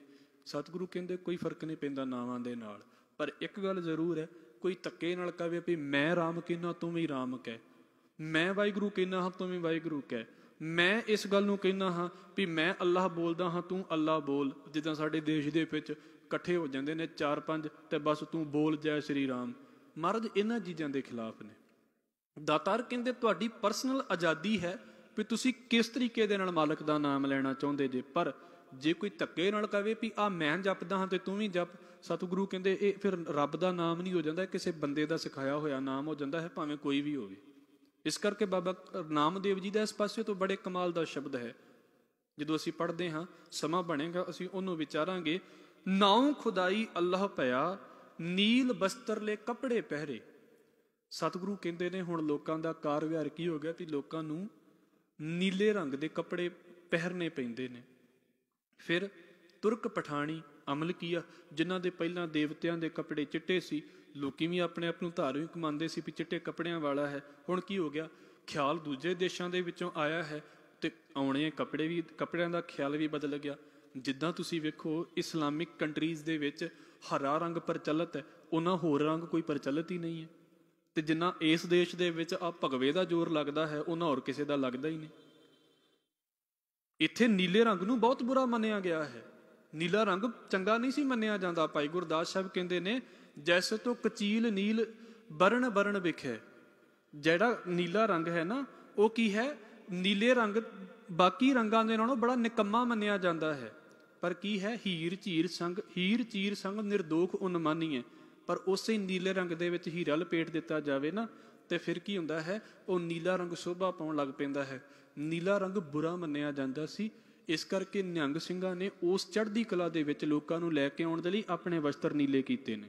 ਉਹਨਾਂ ਦਾ ਇਸ ਕਰਕੇ ਜਿਹੜਾ ਤੁਸੀਂ ਚੋਲਾ ਵੇਖੋਗੇ ਉਹ ਨੀਲੇ ਰੰਗ ਦਾ ਹੁੰਦਾ, ਔਰ ਇਹ ਅਕਾਲੀਆਂ ਦੀ ਇੱਦਾਂ ਕਹਿ ਲਈਏ ਵੀ ਮਹਾਰਾਜ ਦੇ ਵੇਲੇ ਦੀ ਸਪੈਸ਼ਲ ਯੂਨੀਫਾਰਮ ਹੈ। ਉਹਨਾਂ ਦੇ ਵਸਤਰ ਤੁਸੀਂ ਨੀਲੇ ਹੀ ਵੇਖੋਗੇ, ਇਹ ਨੇ ਵੀ ਕਿਸੇ ਪ੍ਰਭਾਵ ਦੇ। ਨੀਲੇ ਰੰਗ ਨੂੰ ਇਸ ਦੇਸ਼ ਦੇ ਵਿੱਚ ਬਹੁਤਾ ਵਧੀਆ ਨਹੀਂ ਸੀ ਮੰਨਿਆ ਜਾਂਦਾ। ਇਸੇ ਕਰਕੇ ਜਿਹੜੇ ਤੁਸੀਂ ਇਸ ਨੂੰ ਚੰਗੀ ਤਰ੍ਹਾਂ ਪੜ੍ਹਨਾ ਹੋਵੇ ਤੇ ਵੇਖ ਲੈਣਾ, ਜਿਨ੍ਹਾਂ ਨੂੰ ਖਾਸ ਕਰਕੇ ਦਲਿਤ ਮੰਨਿਆ ਜਾਂਦਾ ਹੈ, ਗੁਰਮਤ ਨਹੀਂ ਮੰਨਦੀ, ਉਹਨਾਂ ਨੇ ਵੇਖੋ ਆਪਣੇ ਝੰਡਿਆਂ ਦੇ ਰੰਗ ਵੀ ਨੀਲੇ ਰੰਗ ਦੇ ਕੀਤੇ ਹੋਏ ਨੇ, ਕਿਉਂਕਿ ਉਹ ਕਹਿੰਦੇ ਨੇ ਜਿਹੜੀ ਚੀਜ਼ ਨੂੰ ਤੁਸੀਂ ਬੁਰਾ ਕਹਿੰਦੇ ਹੋ, ਤੁਸੀਂ ਨੀਵਾਂ ਕਹਿੰਦੇ ਹੋ, ਅਸੀਂ ਉਸੇ ਚੀਜ਼ ਨੂੰ ਚੈਲੰਜ ਕਰਕੇ ਤੇ ਉੱਪਰ ਲੈ ਕੇ ਆਵਾਂਗੇ। ਇਹ ਤੇ ਨਿਹੰਗ ਸਿੰਘ ਪਹਿਲਾਂ ਹੀ ਕਰਕੇ ਗਏ ਨੇ। ਵੱਖਰੀ ਗੱਲ ਲੋਕਾਂ ਨੂੰ ਸਮਝ ਹੀ ਨਹੀਂ ਆਉਂਦੀ। ਤੁਸੀਂ ਅੱਜ ਵੀ ਨਿਹੰਗ ਸਿੰਘਾਂ ਦੇ ਵਸਤਰ ਵੇਖ ਲਓ, ਨੀਲੇ ਰੰਗ ਦੇ ਕਿਉਂ ਨੇ? ਜੈਸੇ ਤੋਂ ਕੁਚੀਲ ਨੀਲ ਨੀਲ ਬਰਨ ਵਿਖੇ ਹੀਰ ਚੀਰ ਸੰਗ ਨਿਰਦੋਖ ਉਨਮਾਨੀਐ। ਮਹਾਰਾਜ ਕਹਿੰਦੇ ਹੁਣ ਕੀ ਹੋ ਗਿਆ, ਚਿੱਟੇ ਕੱਪੜਿਆਂ ਵਾਲਿਆਂ ਨੂੰ ਮਜਬੂਰੀ ਦੇ ਵਿੱਚ ਨੀਲੇ ਕੱਪੜੇ ਪਾਉਣੇ ਪੈਂਦੇ ਨੇ। ਅੱਗੇ ਅਸੀਂ ਵੇਖਾਂਗੇ ਵੀ ਕੀ ਹਾਲ ਚੱਲਦਾ ਪਿਆ ਹੈ। ਤੁਰਕ ਪਠਾਣੀ ਅਮਲ ਕੀਆ। ਤੁਰਕ ਲਫ਼ਜ਼ ਵੈਸੇ ਤੁਰਕਿਸਤਾਨ ਦੇ ਵਾਸੀ ਦੇ ਲਈ ਵਰਤਿਆ ਜਾਂਦਾ ਹੈ, ਪਰ ਹਿੰਦੁਸਤਾਨ ਦੇ ਵਿੱਚ ਗੁਰਬਾਣੀ ਦੇ ਵਿੱਚ ਮੁਸਲਮਾਨਾਂ ਦੇ ਲਈ ਇਹ ਸ਼ਬਦ ਸਪੈਸ਼ਲ ਵਰਤਿਆ ਜਾਂਦਾ ਹੈ। ਤੁਰਕ ਪਠਾਣੀ ਅਮਲ ਕੀਆ, ਅਮਲ ਦਾ ਅਰਥ ਹੈ ਅਮਰ। ਹੁਣ ਪਠਾਣਾਂ ਦਾ ਰਾਜ ਹੋ ਗਿਆ ਹੈ। ਵੈਸੇ ਗੁਰੂ ਸਾਹਿਬ ਦੇ ਵਾਰੀ ਪਹਿਲਾਂ ਪਠਾਨ ਸੀ, ਬਾਅਦ ਦੇ ਵਿੱਚ ਮੁਗਲ ਆ ਜਾਂਦੇ ਨੇ। ਤੁਰਕ ਪਠਾਣੀ ਅਮਲ ਕੀਆ, ਆ ਉਹ ਵੇਲਾ ਚੱਲਦਾ ਪਿਆ ਹੈ। ਸਤਿਗੁਰੂ ਕਹਿੰਦੇ ਵੀ ਹੁਣ ਤੁਰਕਾਂ ਦਾ, ਮੁਸਲਮਾਨਾਂ ਦਾ ਰਾਜ ਹੈ। ਪਰ ਕੀ ਹੈ, ਲੋਕ ਇਹ ਕਹਿੰਦੇ ਨੇ ਚਾਰੇ ਵੇਦ ਹੋਏ ਸਚਿਆਰ। ਮਹਾਰਾਜ ਨਹੀਂ ਕਹਿੰਦੇ, ਇਹ ਲੋਕ ਕਹਿੰਦੇ ਨੇ। ਲੋਕ ਕੀ ਕਹਿੰਦੇ ਨੇ ਵੀ ਭਾਈ ਸਾਮ ਵੇਦ ਦੀ ਪੂਜਾ, ਰਿਗ ਵੇਦ ਦੀ ਪੂਜਾ, ਜਜੁਰ ਵੇਦ ਦੀ ਪੂਜਾ, ਅਥਰਵ ਵੇਦ ਦੀ ਪੂਜਾ। ਹਜ਼ੂਰ ਕਹਿੰਦੇ ਨੇ ਚਾਰੇ ਹੀ ਵੇਦ ਜਿਹੜੇ ਨਾ ਆਪਣੇ ਆਪਣੇ ਵੇਲੇ ਦੇ ਵਿੱਚ ਲੋਕ ਕਹਿੰਦੇ ਨੇ ਵੀ ਸਚਿਆਰ ਹੋ ਗਏ ਨੇ। ਚਾਰੇ ਵੇਦ ਹੋਏ ਸਚਿਆਰ, ਪੜ੍ਹੇ ਗੁਣਹਿ ਤਿਨ ਚਾਰ ਵਿਚਾਰ। ਤੇ ਨਾਲ ਇਹਨਾਂ ਵੇਦਾਂ ਦੇ ਉਪਾਸ਼ਕਾਂ ਨੂੰ ਇਹ ਕਹਿੰਦਿਆਂ ਵੀ ਸੁਣ ਲਿਆ ਜਾਂਦਾ ਹੈ ਵੀ ਜਿਹੜੇ ਇਹਨਾਂ ਵੇਦਾਂ ਨੂੰ ਪੜ੍ਹਦੇ ਨੇ, ਜਿਹੜੇ ਇਹਨਾਂ ਵੇਦਾਂ ਨੂੰ ਵਿਚਾਰਦੇ ਨੇ, ਉਹ ਕੀ ਕਰਦੇ ਨੇ, ਤਿੰਨ ਚਾਰ ਵਿਚਾਰ। ਉਹਨਾਂ ਦੇ ਵਿਚਾਰ ਜਿਹੜੇ ਨਾ ਸੋਹਣੇ ਹੋ ਜਾਂਦੇ ਨੇ। ਚਾਰ ਲਫ਼ਜ਼ ਜਿਹੜਾ ਇੱਥੇ ਹੈ ਇਹ ਸੁੰਦਰਤਾ ਦੇ ਲਈ ਆਇਆ ਹੈ। ਜਦੋਂ ਵੀ ਗਿਣਤੀ ਦੇ ਲਈ ਆਵੇਗਾ, ਜਿਹਨੂੰ 4 ਕਹਿੰਦੇ ਨੇ, ਉਹ ਰਾਰੇ ਨਾਲ ਸਿਹਾਰੀ ਦੇ ਨਾਲ ਆਵੇਗਾ। ਜਦੋਂ ਅਸੀਂ ਜਪਜੀ ਸਾਹਿਬ ਦੇ ਵਿੱਚ ਪੜ੍ਹਦੇ ਹਾਂ, ਗਾਵੇ ਕੋ ਗੁਣ ਵਡਿਆਈਆਂ ਚਾਰ, ਉੱਥੇ ਵੀ ਚਾਰ ਐਸੇ ਰੂਪ ਦੇ ਵਿੱਚ ਹੈ। ਇਹਦਾ ਮਤਲਬ ਹੈ ਸੁੰਦਰਤਾ। ਇਸ ਕਰਕੇ ਵਿਆਕਰਨ ਵੀ ਜ਼ਰੂਰੀ ਹੈ। ਗੁਰਬਾਣੀ ਦੀ 2-3 ਪੇਜ ਤੇ ਅਸੀਂ ਅੱਜ ਹੀ ਸਮਝਣ ਦੀ ਕੋਸ਼ਿਸ਼ ਕੀਤੀ ਹੈ। ਪੜ੍ਹੇ ਗੁਣੇ ਤਿੰਨ ਚਾਰ ਵਿਚਾਰ। ਸਾਡੇ ਦਾਤਾਰ ਕਹਿੰਦੇ ਨੇ ਵੀ ਲੋਕ ਇਹ ਕਹਿੰਦੇ ਸੁਣੇ ਜਾਂਦੇ ਨੇ ਵੀ ਜਿਹੜੇ ਵੇਦਾਂ ਨੂੰ ਪੜ੍ਹਦੇ ਨੇ ਉਹਨਾਂ ਦੀ ਵਿਚਾਰ ਸੁੰਦਰ ਹੋ ਜਾਂਦੀ ਹੈ। ਇੱਕ ਪਾਸਾ ਆਪ ਜੀ ਦੇ ਅੱਗੇ ਰੱਖ ਦੇਵਾਂ, ਹਿੰਦੂ ਮਤ ਦੇ ਵਿੱਚ ਹੀ ਜਿਹੜੇ ਫਿਰਕੇ ਨੇ, ਉਹ ਕੁਝ ਫਿਰਕੇ ਇੱਦਾਂ ਦੇ ਨੇ ਜਿਹੜੀ ਦੇਵੀ ਦੇਵਤਿਆਂ ਦੇ ਬਹੁਤ ਖਿਲਾਫ ਨੇ। ਜ਼ਿਆਦਾ ਦੇਵੀ ਦੇਵਤਿਆਂ ਦੀ ਪੂਜਾ ਨਹੀਂ ਕਰਦੇ। ਉਹ ਕਹਿੰਦੇ ਨੇ ਸਿਰਫ ਵੇਦਾਂ ਨੂੰ ਪੜ੍ਹੋ। ਉਹਨਾਂ ਦੇ ਵਿੱਚੋਂ ਖਾਸ ਕਰਕੇ ਜਦੋਂ ਅਸੀਂ ਵੇਖਦੇ ਹਾਂ, ਇਹ ਸਾਰੇ ਖਿਆਲ ਸਾਡੇ ਸਾਹਮਣੇ ਬੜੇ ਪ੍ਰਚਲਿਤ ਹੋ ਜਾਣਗੇ, ਕਿਉਂਕਿ ਗੱਲਾਂ ਦੇ ਵਿੱਚੋਂ ਗੱਲ ਨਿਕਲ ਜਾਂਦੀ ਹੈ। ਇਸ ਕਰਕੇ ਸਾਡਾ ਸਬਜੈਕਟ ਇੱਧਰ ਨੂੰ ਨਾ ਚਲਾ ਜਾਵੇ, ਮੈਂ ਬੇਨਤੀ ਕਰ ਦੇਵਾਂ। ਇੱਥੋਂ ਤੱਕ ਹੁਣ ਜਿਹੜੀ ਗੱਲ ਕੀਤੀ ਹੈ ਨਾ ਗੁਰੂ ਸਾਹਿਬ ਨੇ, ਇਹ ਪਿੱਛੇ ਖਿਆਲ ਜਿਹੜਾ ਪ੍ਰਚਲਿਤ ਹੈ ਉਹਦੀ ਗੱਲ ਕੀਤੀ ਹੈ। 4 ਯੁਗਾਂ ਦੀ ਗੱਲ, ਜਿਹੜਾ ਪਿਛਲਾ ਸ਼ਲੋਕ ਸੀ ਕਲਯੁਗ, ਸਤਯੁਗ, ਤ੍ਰੇਤਾ ਤੇ ਦੁਆਪਰ। ਇੱਥੇ ਜਿਹੜੀ ਗੱਲ ਕੀਤੀ ਹੈ 4 ਵੇਦਾਂ ਦੀ ਗੱਲ ਕੀਤੀ ਹੈ। ਵੀ ਮਹਾਰਾਜ ਕਹਿੰਦੇ ਨੇ ਵੀ ਲੋਕਾਂ ਦਾ ਖਿਆਲ ਸੀ, ਲੋਕਾਂ ਦੇ ਇਸ਼ਟ ਆਪਣੇ, ਲੋਕਾਂ ਦੇ ਖਿਆਲ ਆਪਣੇ। ਹਰ ਇੱਕ ਯੁੱਗ ਦੇ ਵਿੱਚ ਲੋਕਾਂ ਦਾ ਇਸ਼ਟ ਬਦਲਦਾ ਰਿਹਾ। ਪਰ ਕੀ ਹੈ, ਸਤਿਗੁਰੂ ਕਹਿੰਦੇ ਵੀ ਇਹ ਕਹਿੰਦੇ ਨੇ ਵੀ ਜਿਹੜਾ ਇਹਨਾਂ ਨੂੰ ਪੜ੍ਹ ਲਵੇਗਾ ਉਹ ਆਪਣੇ ਆਪ ਹੀ ਸੁੰਦਰ ਵਿਚਾਰਾਂ ਵਾਲਾ ਹੋ ਜਾਵੇਗਾ। ਮਹਾਰਾਜ ਕਹਿੰਦੇ ਤੁਸੀਂ ਕਿਸੇ ਵੀ ਯੁੱਗ ਦੇ ਵਿੱਚ ਜੀਂਦੇ ਹੋਵੋ, ਤੁਸੀਂ ਕਿਸੇ ਵੀ ਸਮੇਂ ਦੇ ਵਿੱਚ ਰਹਿੰਦੇ ਹੋਵੋ, ਕਿਸੇ ਵੀ ਇਸ਼ਟ ਨੂੰ ਮੰਨਦੇ ਹੋਵੋ, ਪਰ ਦਾਤਾਰ ਕਹਿੰਦੇ ਨੇ ਭਾਉ ਭਗਤ ਕਰ ਨੀਚ ਸਦਾਏ। ਜਿਹੜਾ ਬੰਦਾ ਪਿਆਰ ਦੀ ਭਗਤੀ ਕਰਦਾ ਹੈ, ਭਾਉ ਦਾ ਅਰਥ ਹੁੰਦਾ ਹੈ ਪਿਆਰ, ਭਾਉ ਦਾ ਅਰਥ ਹੁੰਦਾ ਹੈ ਡਰ, ਪਰ ਭਾਉ ਦਾ ਅਰਥ ਹੁੰਦਾ ਹੈ ਪਿਆਰ। ਮਹਾਰਾਜ ਕਹਿੰਦੇ ਭਾਉ ਭਗਤ ਕਰ ਨੀਚ ਸਦਾਏ। ਜਿਹੜਾ ਬੰਦਾ ਪ੍ਰੇਮਾ ਭਗਤੀ ਕਰਦਾ ਹੈ, ਉਹਦੀ ਭਗਤੀ ਦੇ ਵਿੱਚ ਇਹ ਨਾ ਹੋਵੇ ਵੀ ਮੈਂ ਦੂਜਿਆਂ ਨੂੰ ਨੀਵਾਂ ਵਿਖਾਉਣਾ ਹੈ। ਉਹਦੀ ਭਗਤੀ ਦੇ ਵਿੱਚ ਇਹ ਨਾ ਹੋਵੇ ਵੀ ਮੈਂ ਰੱਬ ਨੂੰ ਸਿਰ ਚੜ੍ਹ ਕੇ ਵਿਖਾਉਣਾ ਵੀ ਵੇਖ ਮੈਂ ਤੇਰੀ ਕਿੰਨੀ ਭਗਤੀ ਕਰਦਾ ਪਿਆ ਹਾਂ। ਨਹੀਂ, ਮਹਾਰਾਜ ਕਹਿੰਦੇ ਪਿਆਰ ਦੀ ਭਗਤੀ ਹੋਵੇ। ਅਸੀਂ ਇਸ ਲਫ਼ਜ਼ ਨੂੰ ਸਾਡੇ ਦੇਸ਼ ਦੇ ਵਿੱਚ ਬਹੁਤੀ ਅਹਿਮੀਅਤ ਨਹੀਂ ਦਿੱਤੀ ਗਈ, ਪਿਆਰ ਦੀ ਭਗਤੀ ਨੂੰ। ਮੈਂ ਲਫ਼ਜ਼ ਵਰਤਾਂਗਾ, ਸਾੜੇ ਦੀ ਭਗਤੀ ਤੇ ਬੜਿਆਂ ਦੇ ਪੱਲੇ ਹੈ, ਪਿਆਰ ਦੀ ਭਗਤੀ ਕਿਸੇ ਵਿਰਲੇ ਬੰਦੇ ਦੇ ਕੋਲ ਹੀ ਹੈ। ਜਿਹਦੇ ਅਸਲ ਦੇ ਵਿੱਚ ਭਗਤੀ ਦੇ ਵਿੱਚ ਪਿਆਰ ਹੈ, ਉਹਨੂੰ ਜਿਹੜਾ ਮਿਲੇਗਾ ਉਹਨੂੰ ਹੀ ਪਿਆਰ ਕਰ ਲਵੇਗਾ। ਤੇ ਜਿਹਦੀ ਭਗਤੀ 'ਚ ਸਾੜਾ ਹੈ, ਉਹ ਇਸ ਨੂੰ ਵੇਖ ਕੇ ਸੜੀ ਜਾਵੇਗਾ ਵੀ ਲੈ ਮੈਂ ਇਹਦੀ ਪੂਜਾ ਕਰਦਾ, ਇਹ ਕਿਉਂ ਨਹੀਂ ਕਰਦਾ ਪਿਆ। ਸਾਡੇ ਦੇਸ਼ ਦੀ ਸਭ ਤੋਂ ਵੱਡੀ ਇੱਦਾਂ ਕਹਿ ਲਈਏ ਵੀ ਪ੍ਰੋਬਲਮ ਇਹ ਹੈ ਵੀ ਇੱਕ ਜਣਾ ਅਰਦਾਸ ਕਰਦਾ ਪਿਆ ਹੈ ਤੇ ਦੂਜਾ ਜਣਾ ਕਿਤੇ ਲਾਗੇ ਖੜਾ ਹੋਇਆ ਨਾ, ਉਹਨੂੰ ਬੜੀ ਦਿੱਕਤ ਹੈ ਇਸ ਗੱਲ ਦੀ ਵੀ ਮੇਰੇ ਵਰਗੀ ਅਰਦਾਸ ਕਿਉਂ ਨਹੀਂ ਕਰਦਾ। ਕਿਉਂ ਕਰੇ ਅਗਲਾ? ਮਾਲਕ ਨੇ ਖਿਆਲ ਦਿੱਤੇ ਨੇ ਨਾ। ਮੈਂ ਆਪ ਜੀ ਦੇ ਅੱਗੇ ਇੱਕ ਗੱਲ ਰੱਖ ਦੇਵਾਂ, ਗੱਲ ਦੇ ਵਿੱਚੋਂ ਗੱਲ ਆ ਗਈ। ਸਤਿਗੁਰੂ ਕਹਿੰਦੇ ਪਿਆਰ ਦੀ ਭਗਤੀ ਹੋਵੇ, ਭਾਉ ਭਗਤ ਕਰ ਨੀਚ ਸਦਾਏ। ਇੱਕ ਤੇ ਪਿਆਰ ਦੀ ਭਗਤੀ ਕਰੇ ਤੇ ਇੱਕ ਆਪਣੇ ਆਪ ਨੂੰ ਨੀਵਾਂ ਸਦਾਏ। ਮੈਂ ਹਵਾਲਾ ਦਿੰਦਾ ਹੁੰਦਾ ਹਾਂ ਕਿ ਪੰਛੀਆਂ ਦੀ ਮਜਲਿਸ ਇੱਕ ਕਿਤਾਬ ਹੈ, ਉਹਨਾਂ ਨੇ ਇੱਕ ਗੱਲ ਬੋਲੀ ਹੈ, ਕਹਿੰਦੇ ਕਿ ਸਾਨੂੰ ਕਿਸੇ ਵੇਲੇ ਇੰਜ ਲੱਗਣ ਲੱਗ ਪੈਂਦਾ ਵੀ ਮੈਂ ਬੜਾ ਰੱਬ ਦਾ ਭਗਤ। ਉਹ ਕਹਿੰਦੇ ਇੱਕ ਮੁਸਲਮਾਨ ਸੀ ਤੇ ਉਹਦੇ ਲਾਗੇ ਇੱਕ ਕਾਫਰ ਸੀ। ਉਹ ਮੋਮਨ ਤੇ ਕਾਫਰ ਦੀ ਗੱਲ ਹੁੰਦੀ ਹੈ, ਜਿਹੜਾ ਮੁਸਲਮਾਨ ਉਹਨਾਂ ਨੂੰ ਮੋਮਨ ਕਹਿੰਦੇ ਨੇ ਤੇ ਦੂਸਰੇ ਨੂੰ ਕਾਫਰ ਕਹਿੰਦੇ ਨੇ। ਤੇ ਉਹ ਕਹਿੰਦੇ ਕਿ ਦੋਵੇਂ ਬਹਿਸਦੇ ਪਏ ਸੀ ਤੇ ਉਹਦੀ ਨਮਾਜ਼ ਦਾ ਟਾਈਮ ਹੋ ਗਿਆ ਮੁਸਲਮਾਨ ਦੀ ਦਾ। ਤੇ ਉਹ ਕਹਿੰਦਾ ਵੀ ਮੈਨੂੰ ਨਮਾਜ਼ ਪੜ੍ਹ ਲੈਂਦੇ, ਤੇਰੇ ਨਾਲ ਮੈਂ ਫਿਰ ਬਹਿਸਾਂਗਾ। ਉਹਨੇ ਕੀ ਕੀਤਾ, ਉਹਨੇ ਕਿਰਪਾਨ ਆਪਣੀ ਪਾਈ ਮਿਆਨ ਦੇ ਵਿੱਚ ਤੇ ਖਲੋਤਾ ਰਿਹਾ। ਨਮਾਜ਼ ਅਦਾ ਹੋ ਗਈ, ਸਾਰਾ ਕੁਝ ਖਤਮ ਹੋ ਗਿਆ, ਫਿਰ ਸ਼ੁਰੂ ਹੋ ਗਏ। ਉਹ ਕਹਿੰਦੇ ਕਿ ਥੋੜ੍ਹੇ ਟਾਈਮ ਬਾਅਦ ਕੋਈ ਵੀ ਵੇਲਾ ਆਇਆ ਹੋਵੇਗਾ ਤਾਂ ਜਿਹੜਾ ਕਾਫਰ ਸੀ ਨਾ, ਉਹ ਕਹਿੰਦਾ ਵੀ ਹੁਣ ਮੇਰੀ ਪੂਜਾ ਦਾ ਟਾਈਮ ਹੋ ਗਿਆ, ਮੇਰੀ ਪੂਜਾ ਦਾ ਵੇਲਾ ਹੋ ਗਿਆ। ਤੇ ਉਹ ਜਿੱਦਾਂ ਉਹਨੇ ਗੱਲ ਕੀਤੀ ਸੀ, ਉਹਨੇ ਕੀ ਕੀਤਾ, ਉਹਨੇ ਵੀ ਆਪਣੀ ਕਿਰਪਾਨ ਮਿਆਨ ਦੇ ਵਿੱਚ ਪਾਈ ਤੇ ਉਹ ਪੂਜਾ ਕਰਦਾ ਪਿਆ। ਉਹਨੂੰ ਅੱਖਾਂ ਬੰਦ ਕਰਕੇ ਪੂਜਾ ਕਰਦਾ ਪਿਆ। ਤੇ ਕਹਿੰਦੇ ਕਿ ਮੋਮਨ ਦੇ ਦਿਲ ਦੇ ਵਿੱਚ ਆ ਗਿਆ ਵੀ ਹੁਣ ਅੱਖਾਂ ਬੰਦ ਕਰਕੇ ਬੈਠਾ ਹੈ, ਕਿੱਡਾ ਵਧੀਆ ਮੌਕਾ ਜੇ ਮੇਰੀ ਧੌਣ ਲਾ ਦਾਂ। ਤੇ ਅੱਖਾਂ ਬੰਦ ਕਰਕੇ ਬੈਠਾ। ਫਿਰ ਕਹਿੰਦੇ ਮਨ ਨੇ ਸੋਚਿਆ ਵੀ ਮਨਾ, ਉਹਨੂੰ ਤੂੰ ਕਾਫਰ ਕਹਿੰਦਾ ਹੈ ਵੀ ਇਹਨੂੰ ਰੱਬ ਦੀ ਸਮਝ ਨਹੀਂ। ਉਹਨੇ ਫਿਰ ਤੈਨੂੰ ਇਬਾਦਤ ਕਰਨ ਦਾ ਮੌਕਾ ਦੇ ਦਿੱਤਾ। ਚਾਹੁੰਦਾ ਤੇ ਉਹ ਵੀ ਤੇਰੀ ਧੌਣ ਲਾ ਸਕਦਾ ਸੀ, ਤੂੰ ਵੀ ਤਾਂ ਅੱਖਾਂ ਬੰਦ ਕਰਕੇ ਬੈਠਾ ਹੋਇਆ ਸੀ। ਪਰ ਉਹਨੇ ਨਹੀਂ ਇਹ ਕੰਮ ਕੀਤਾ। ਜਿਹਨੂੰ ਤੂੰ ਕਾਫਰ ਕਹਿੰਦਾ ਹੈ ਉਹ ਤੇਰੇ ਨਾਲੋਂ ਕਿਤੇ ਅੱਗੇ ਚੱਲਦਾ ਪਿਆ, ਤਾਂ ਤੂੰ ਮੋਮਨ ਹੋ ਕੇ ਇਹ ਸੋਚੀ ਜਾਣਾ ਵੀ ਪੂਜਾ ਕਰਦਾ ਪਿਆ ਤੇ ਮੇਰੀ ਧੌਣ ਲਾ ਦਾਂ। ਅਸਲ ਦੇ ਵਿੱਚ ਇਹ ਕਹਿਣ ਦਾ ਤਰੀਕਾ ਸੀ ਵੀ ਦੂਸਰਿਆਂ ਦੇ ਪ੍ਰਤੀ ਸਾਡਾ ਰਵੱਈਆ ਕੀ ਹੈ। ਮਹਾਰਾਜ ਕਹਿੰਦੇ ਭਾਓ ਭਗਤ ਕਰ ਨੀਚ ਸਦਾਏ। ਇੱਕ ਤੇ ਭਗਤੀ ਹੋਵੇ ਪਿਆਰ ਦੀ, ਦੂਜਾ ਆਕੜਿਆ ਨਾ ਫਿਰੇ। ਪਿਆਰ ਅਸਲ ਦੇ ਵਿੱਚ ਝੁਕਾਈ ਇੰਨਾ ਦਿੰਦਾ ਹੈ ਕਿ ਪਿਆਰ ਦੇ ਵਿੱਚ ਹਾਰਨ ਦਾ ਮਜ਼ਾ ਆਉਂਦਾ ਹੈ, ਜਿੱਤਣ ਦਾ ਮਜ਼ਾ ਹੀ ਨਹੀਂ ਆਉਂਦਾ। ਮਹਾਰਾਜ ਕਹਿੰਦੇ ਨੇ ਭਾਓ ਭਗਤ ਕਰ ਨੀਚ ਸਦਾਏ, ਆਪਣੇ ਆਪ ਨੂੰ ਨੀਵਾਂ ਸਦਾਏ। ਵੱਡ ਪ੍ਰਤਾਪ ਨਾ ਆਪ ਗਣ, ਕਰ ਅਹਮੇਉ ਨਾ ਕਿਸੈ ਰੰਜਾਣੇ। ਗੁਰਮੁਖ ਸੁਖ ਫਲ ਪਾਇਆ, ਰਾਜ ਜੋਗ ਰਸ ਰਲੀਆਂ ਮਾਣੇ। ਭਾਈ ਗੁਰਦਾਸ ਸਾਹਿਬ ਹਜ਼ੂਰ ਕਹਿੰਦੇ ਨੇ, ਆਖਣ ਸਿੱਧ ਸੁਣ ਨਾਨਕਾ, ਆਪਣਾ ਨਾਮ ਤੁਮ ਦੇਹੋ ਬਤਾਈ। ਬਾਬਾ ਆਖੇ ਨਾਥ ਜੀ, ਨਾਨਕ ਨਾਉ ਜਪੇ ਗਤ ਪਾਈ। ਨੀਚ ਕਹਾਏ ਊਚ ਕਰ ਆਈ। ਮਹਾਰਾਜ ਕਹਿੰਦੇ ਸੀ ਤੇ ਨੀਵੇਂ ਹਾਂ। ਦਾਤਾਰ ਕਹਿੰਦੇ ਨੇ, ਪਵੋ ਚਰਣਾ ਤਲ ਉਪਰ ਆਵੋ, ਐਸੀ ਕਾਰ ਕਮਾਵੋ। ਆਪਸ ਤੇ ਉਪਰ ਸਭ ਜਾਨੋ, ਤਉ ਦਰਗਾਹ ਸੁਖ ਪਾਵੋ।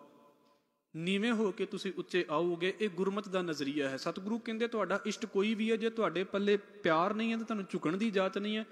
ਸਾਨੂੰ ਕੁਝ ਵੀ ਨਹੀਂ ਆਉਂਦਾ, ਭਾਵੇਂ ਯਾਦ ਸਾਰਾ ਕੁਝ ਹੋਵੇ। ਇੱਕ ਹੋਰ ਪੰਕਤੀ ਕਹਿ ਕੇ ਤੇ ਫਿਰ ਅਸੀਂ ਸਮਾਪਤੀ ਕਰਾਂਗੇ। ਮਹਾਰਾਜ ਕੀ ਕਹਿੰਦੇ ਨੇ, ਬਾਬਾ ਫਰੀਦ ਸਾਹਿਬ ਜੀ ਦਾ ਸ਼ਲੋਕ ਹੈ, ਫਰੀਦਾ ਖਾਕ ਨਾ ਨਿੰਦੀ ਹੈ, ਖਾਕੂ ਜੇੜ ਨਾ ਕੋਏ। ਜੀਵਦਿਆਂ ਪੈਰਾਂ ਤਲੇ ਮੋਇਆਂ ਉੱਪਰ ਹੋਏ। ਤੇ ਇੱਥੇ ਇੱਕ ਸ਼ਬਦ ਬੋਲਿਆ ਹੈ ਉਹਨਾਂ ਨੇ, ਥੀਓ ਪਵਾਹੀ ਦੱਬ ਜੇ ਸਾਈਂ ਲੋੜੈ ਸਭ। ਇੱਕ ਛਿਜੈ ਬਿਆ ਲਤਾੜੀਏ, ਤਾਂ ਸਾਈਂ ਦੇ ਦਰਵਾੜੀਏ। ਉਹ ਹੁਣ ਤੇ ਆ ਸਾਡੇ ਕੋਲ ਧਾਗੇ ਵਾਲਾ ਸਿਸਟਮ ਆ ਗਿਆ ਵੀ ਬੜੀ ਜਲਦੀ ਚਟਾਈ ਬਣ ਜਾਂਦੀ ਹੈ। ਤੁਸੀਂ ਉਹ ਵੇਖੋ, ਉਹ ਪਹਿਲਾਂ ਸੜਕਾਂ ਦੇ ਕੰਢਿਆਂ ਦੇ ਉੱਤੋਂ, ਦਰਿਆਵਾਂ ਦੇ ਕੰਢਿਆਂ ਦੇ ਉੱਤੋਂ ਦੱਬ ਇਕੱਠੀ ਕੀਤੀ ਜਾਂਦੀ ਸੀ, ਸਰਕੜਾ। ਤੇ ਉਹ ਕੀ ਹੋਣਾ, ਉਹਨੂੰ ਸੁਕਾਉਣਾ ਚੰਗੀ ਤਰ੍ਹਾਂ। ਵੈਸੇ ਜਦੋਂ ਕੱਚਾ ਹੁੰਦਾ ਤੇ ਹੱਥ ਵੀ ਛਿੱਲ ਦਿੰਦਾ ਹੈ। ਉਹਨੂੰ ਚੰਗੀ ਤਰ੍ਹਾਂ ਧੁੱਪੇ ਸੁਕਾਉਣਾ, ਫਿਰ ਉਹਨੂੰ ਚੰਗੀ ਤਰ੍ਹਾਂ ਪੈਰਾਂ ਦੇ ਨਾਲ ਮਲਣਾ ਕਿ ਜਦੋਂ ਉਹਦੇ ਉੱਤੇ ਪੈਰ ਰੱਖਿਆ ਜਾਵੇ ਪੈਰ ਕੱਟਿਆ ਨਾ ਜਾਵੇ। ਉਹ ਫਿਰ ਕੀ ਹੁੰਦਾ ਸੀ, ਇੱਦਾਂ ਤਿਆਰ ਕੀਤਾ ਜਾਂਦਾ ਸੀ। ਤੁਸੀਂ ਅਜੇ ਵੀ ਕਿਤੇ ਵੇਖਦੇ ਹੋਵੋਗੇ ਉਹਨਾਂ ਚੀਜ਼ਾਂ ਦੀਆਂ ਬਣਦੀਆਂ ਨੇ ਉਹਨਾਂ ਤੋਂ ਚੀਜ਼ਾਂ। ਮਹਾਰਾਜ ਕਹਿੰਦੇ ਨੇ, ਇੱਕ ਛਿਜੈ ਬਿਆ ਲਤਾੜੀਆਂ, ਚੰਗੀ ਤਰ੍ਹਾਂ ਪਹਿਲਾਂ ਉਹਨੂੰ ਭੰਨਿਆ ਜਾਂਦਾ ਹੈ, ਫਿਰ ਲਤਾੜਿਆ ਵੀ ਜਾਂਦਾ ਹੈ। ਜਿੰਨੀ ਵਾਰ ਵੀ ਪੂਜਾ ਕਰਨੀ, ਜਿੰਨੀ ਵਾਰ ਵੀ ਬੈਠਣਾ, ਉਹਨਾਂ ਚਾਦਰਾਂ ਦੇ ਉੱਤੇ ਬੈਠਣਾ, ਉਸ ਦੱਬ ਤੇ ਬੈਠਣਾ। ਇੱਕ ਛਿਜੈ ਬਿਆ ਲਤਾੜੀ ਹੈ, ਤਾਂ ਸਾਈਂ ਦਾ ਦਰਵਾੜੀ ਹੈ।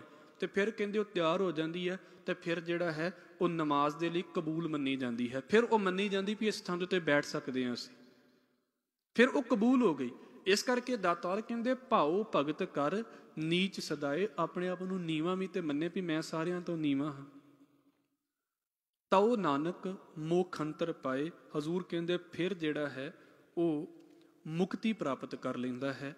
ਫਿਰ ਬੰਦਾ ਮੁਕਤੀ ਪ੍ਰਾਪਤ ਕਰਦਾ ਹੈ। ਇਹ ਨਹੀਂ ਵੀ ਸਿਰਫ ਮੇਰੇ ਦੇਵਤੇ ਦਾ ਨਾਮ ਆਓ ਹੈ ਤੇ ਮੈਂ ਇਸ ਯੁੱਗ ਦੇ ਵਿੱਚ ਜੀਣਾ ਹਾਂ, ਬਸ ਇਸੇ ਹੀ ਹੰਕਾਰ ਦੇ ਵਿੱਚ ਤੁਰਿਆ ਫਿਰੇ। ਨਹੀਂ, ਜਿਹੜਾ ਬੰਦਾ ਬੰਦਗੀ ਕਰਕੇ ਨੀਵਾਂ ਹੁੰਦਾ ਹੈ, ਹਜ਼ੂਰ ਕਹਿੰਦੇ ਮੁਕਤੀ ਉਹਨੂੰ ਹੈ, ਨਾ ਕਿ ਦੇਵਤਿਆਂ ਦੇ ਨਾਵਾਂ ਦੇ ਉੱਤੇ ਤੇ ਸਿਰਫ ਪੜ੍ਹਨ ਪੜ੍ਹਾਉਣ ਦੇ ਉੱਤੇ ਇਹ ਮੁਕਤੀ ਲੱਗੀ ਹੋਈ ਹੈ। ਸਤਿਗੁਰੂ ਕਹਿੰਦੇ ਨੇ, ਤਉ ਨਾਨਕ ਮੋਖ ਅੰਤਰ ਪਾਏ। ਮੁਕਤੀ ਉਹਦੀ ਜਿਹੜਾ ਪ੍ਰੇਮਾ ਭਗਤੀ ਕਰਕੇ ਆਪਣੇ ਆਪ ਨੂੰ ਨੀਵਾਂ ਸਦਵਾ ਲੈਂਦਾ ਹੈ। ਦਾਤਾਰ ਕਿਰਪਾ ਕਰਨ। ਇਸ ਦੇ ਨਾਲ ਜੋ ਪੌੜੀ ਹੈ ਅਸੀਂ ਕੱਲ ਇਹਨੂੰ ਸਮਝਣ ਦੀ ਕੋਸ਼ਿਸ਼ ਕਰਾਂਗੇ। ਅੱਜ ਆਪ ਜੀ ਦੇ ਚਰਨਾਂ ਦੇ ਵਿੱਚ ਬੇਨਤੀਆਂ ਕਰਦਿਆਂ ਹੋਈਆਂ ਭੁੱਲਾਂ ਦੀ ਖਿਮਾ, ਫਤਿਹ ਨਾਲ ਸਾਂਝ ਪਾਓ ਜੀ। ਵਾਹਿਗੁਰੂ ਜੀ ਕਾ ਖਾਲਸਾ, ਵਾਹਿਗੁਰੂ ਜੀ ਕੀ ਫਤਿਹ। ਵਾਹਿਗੁਰੂ।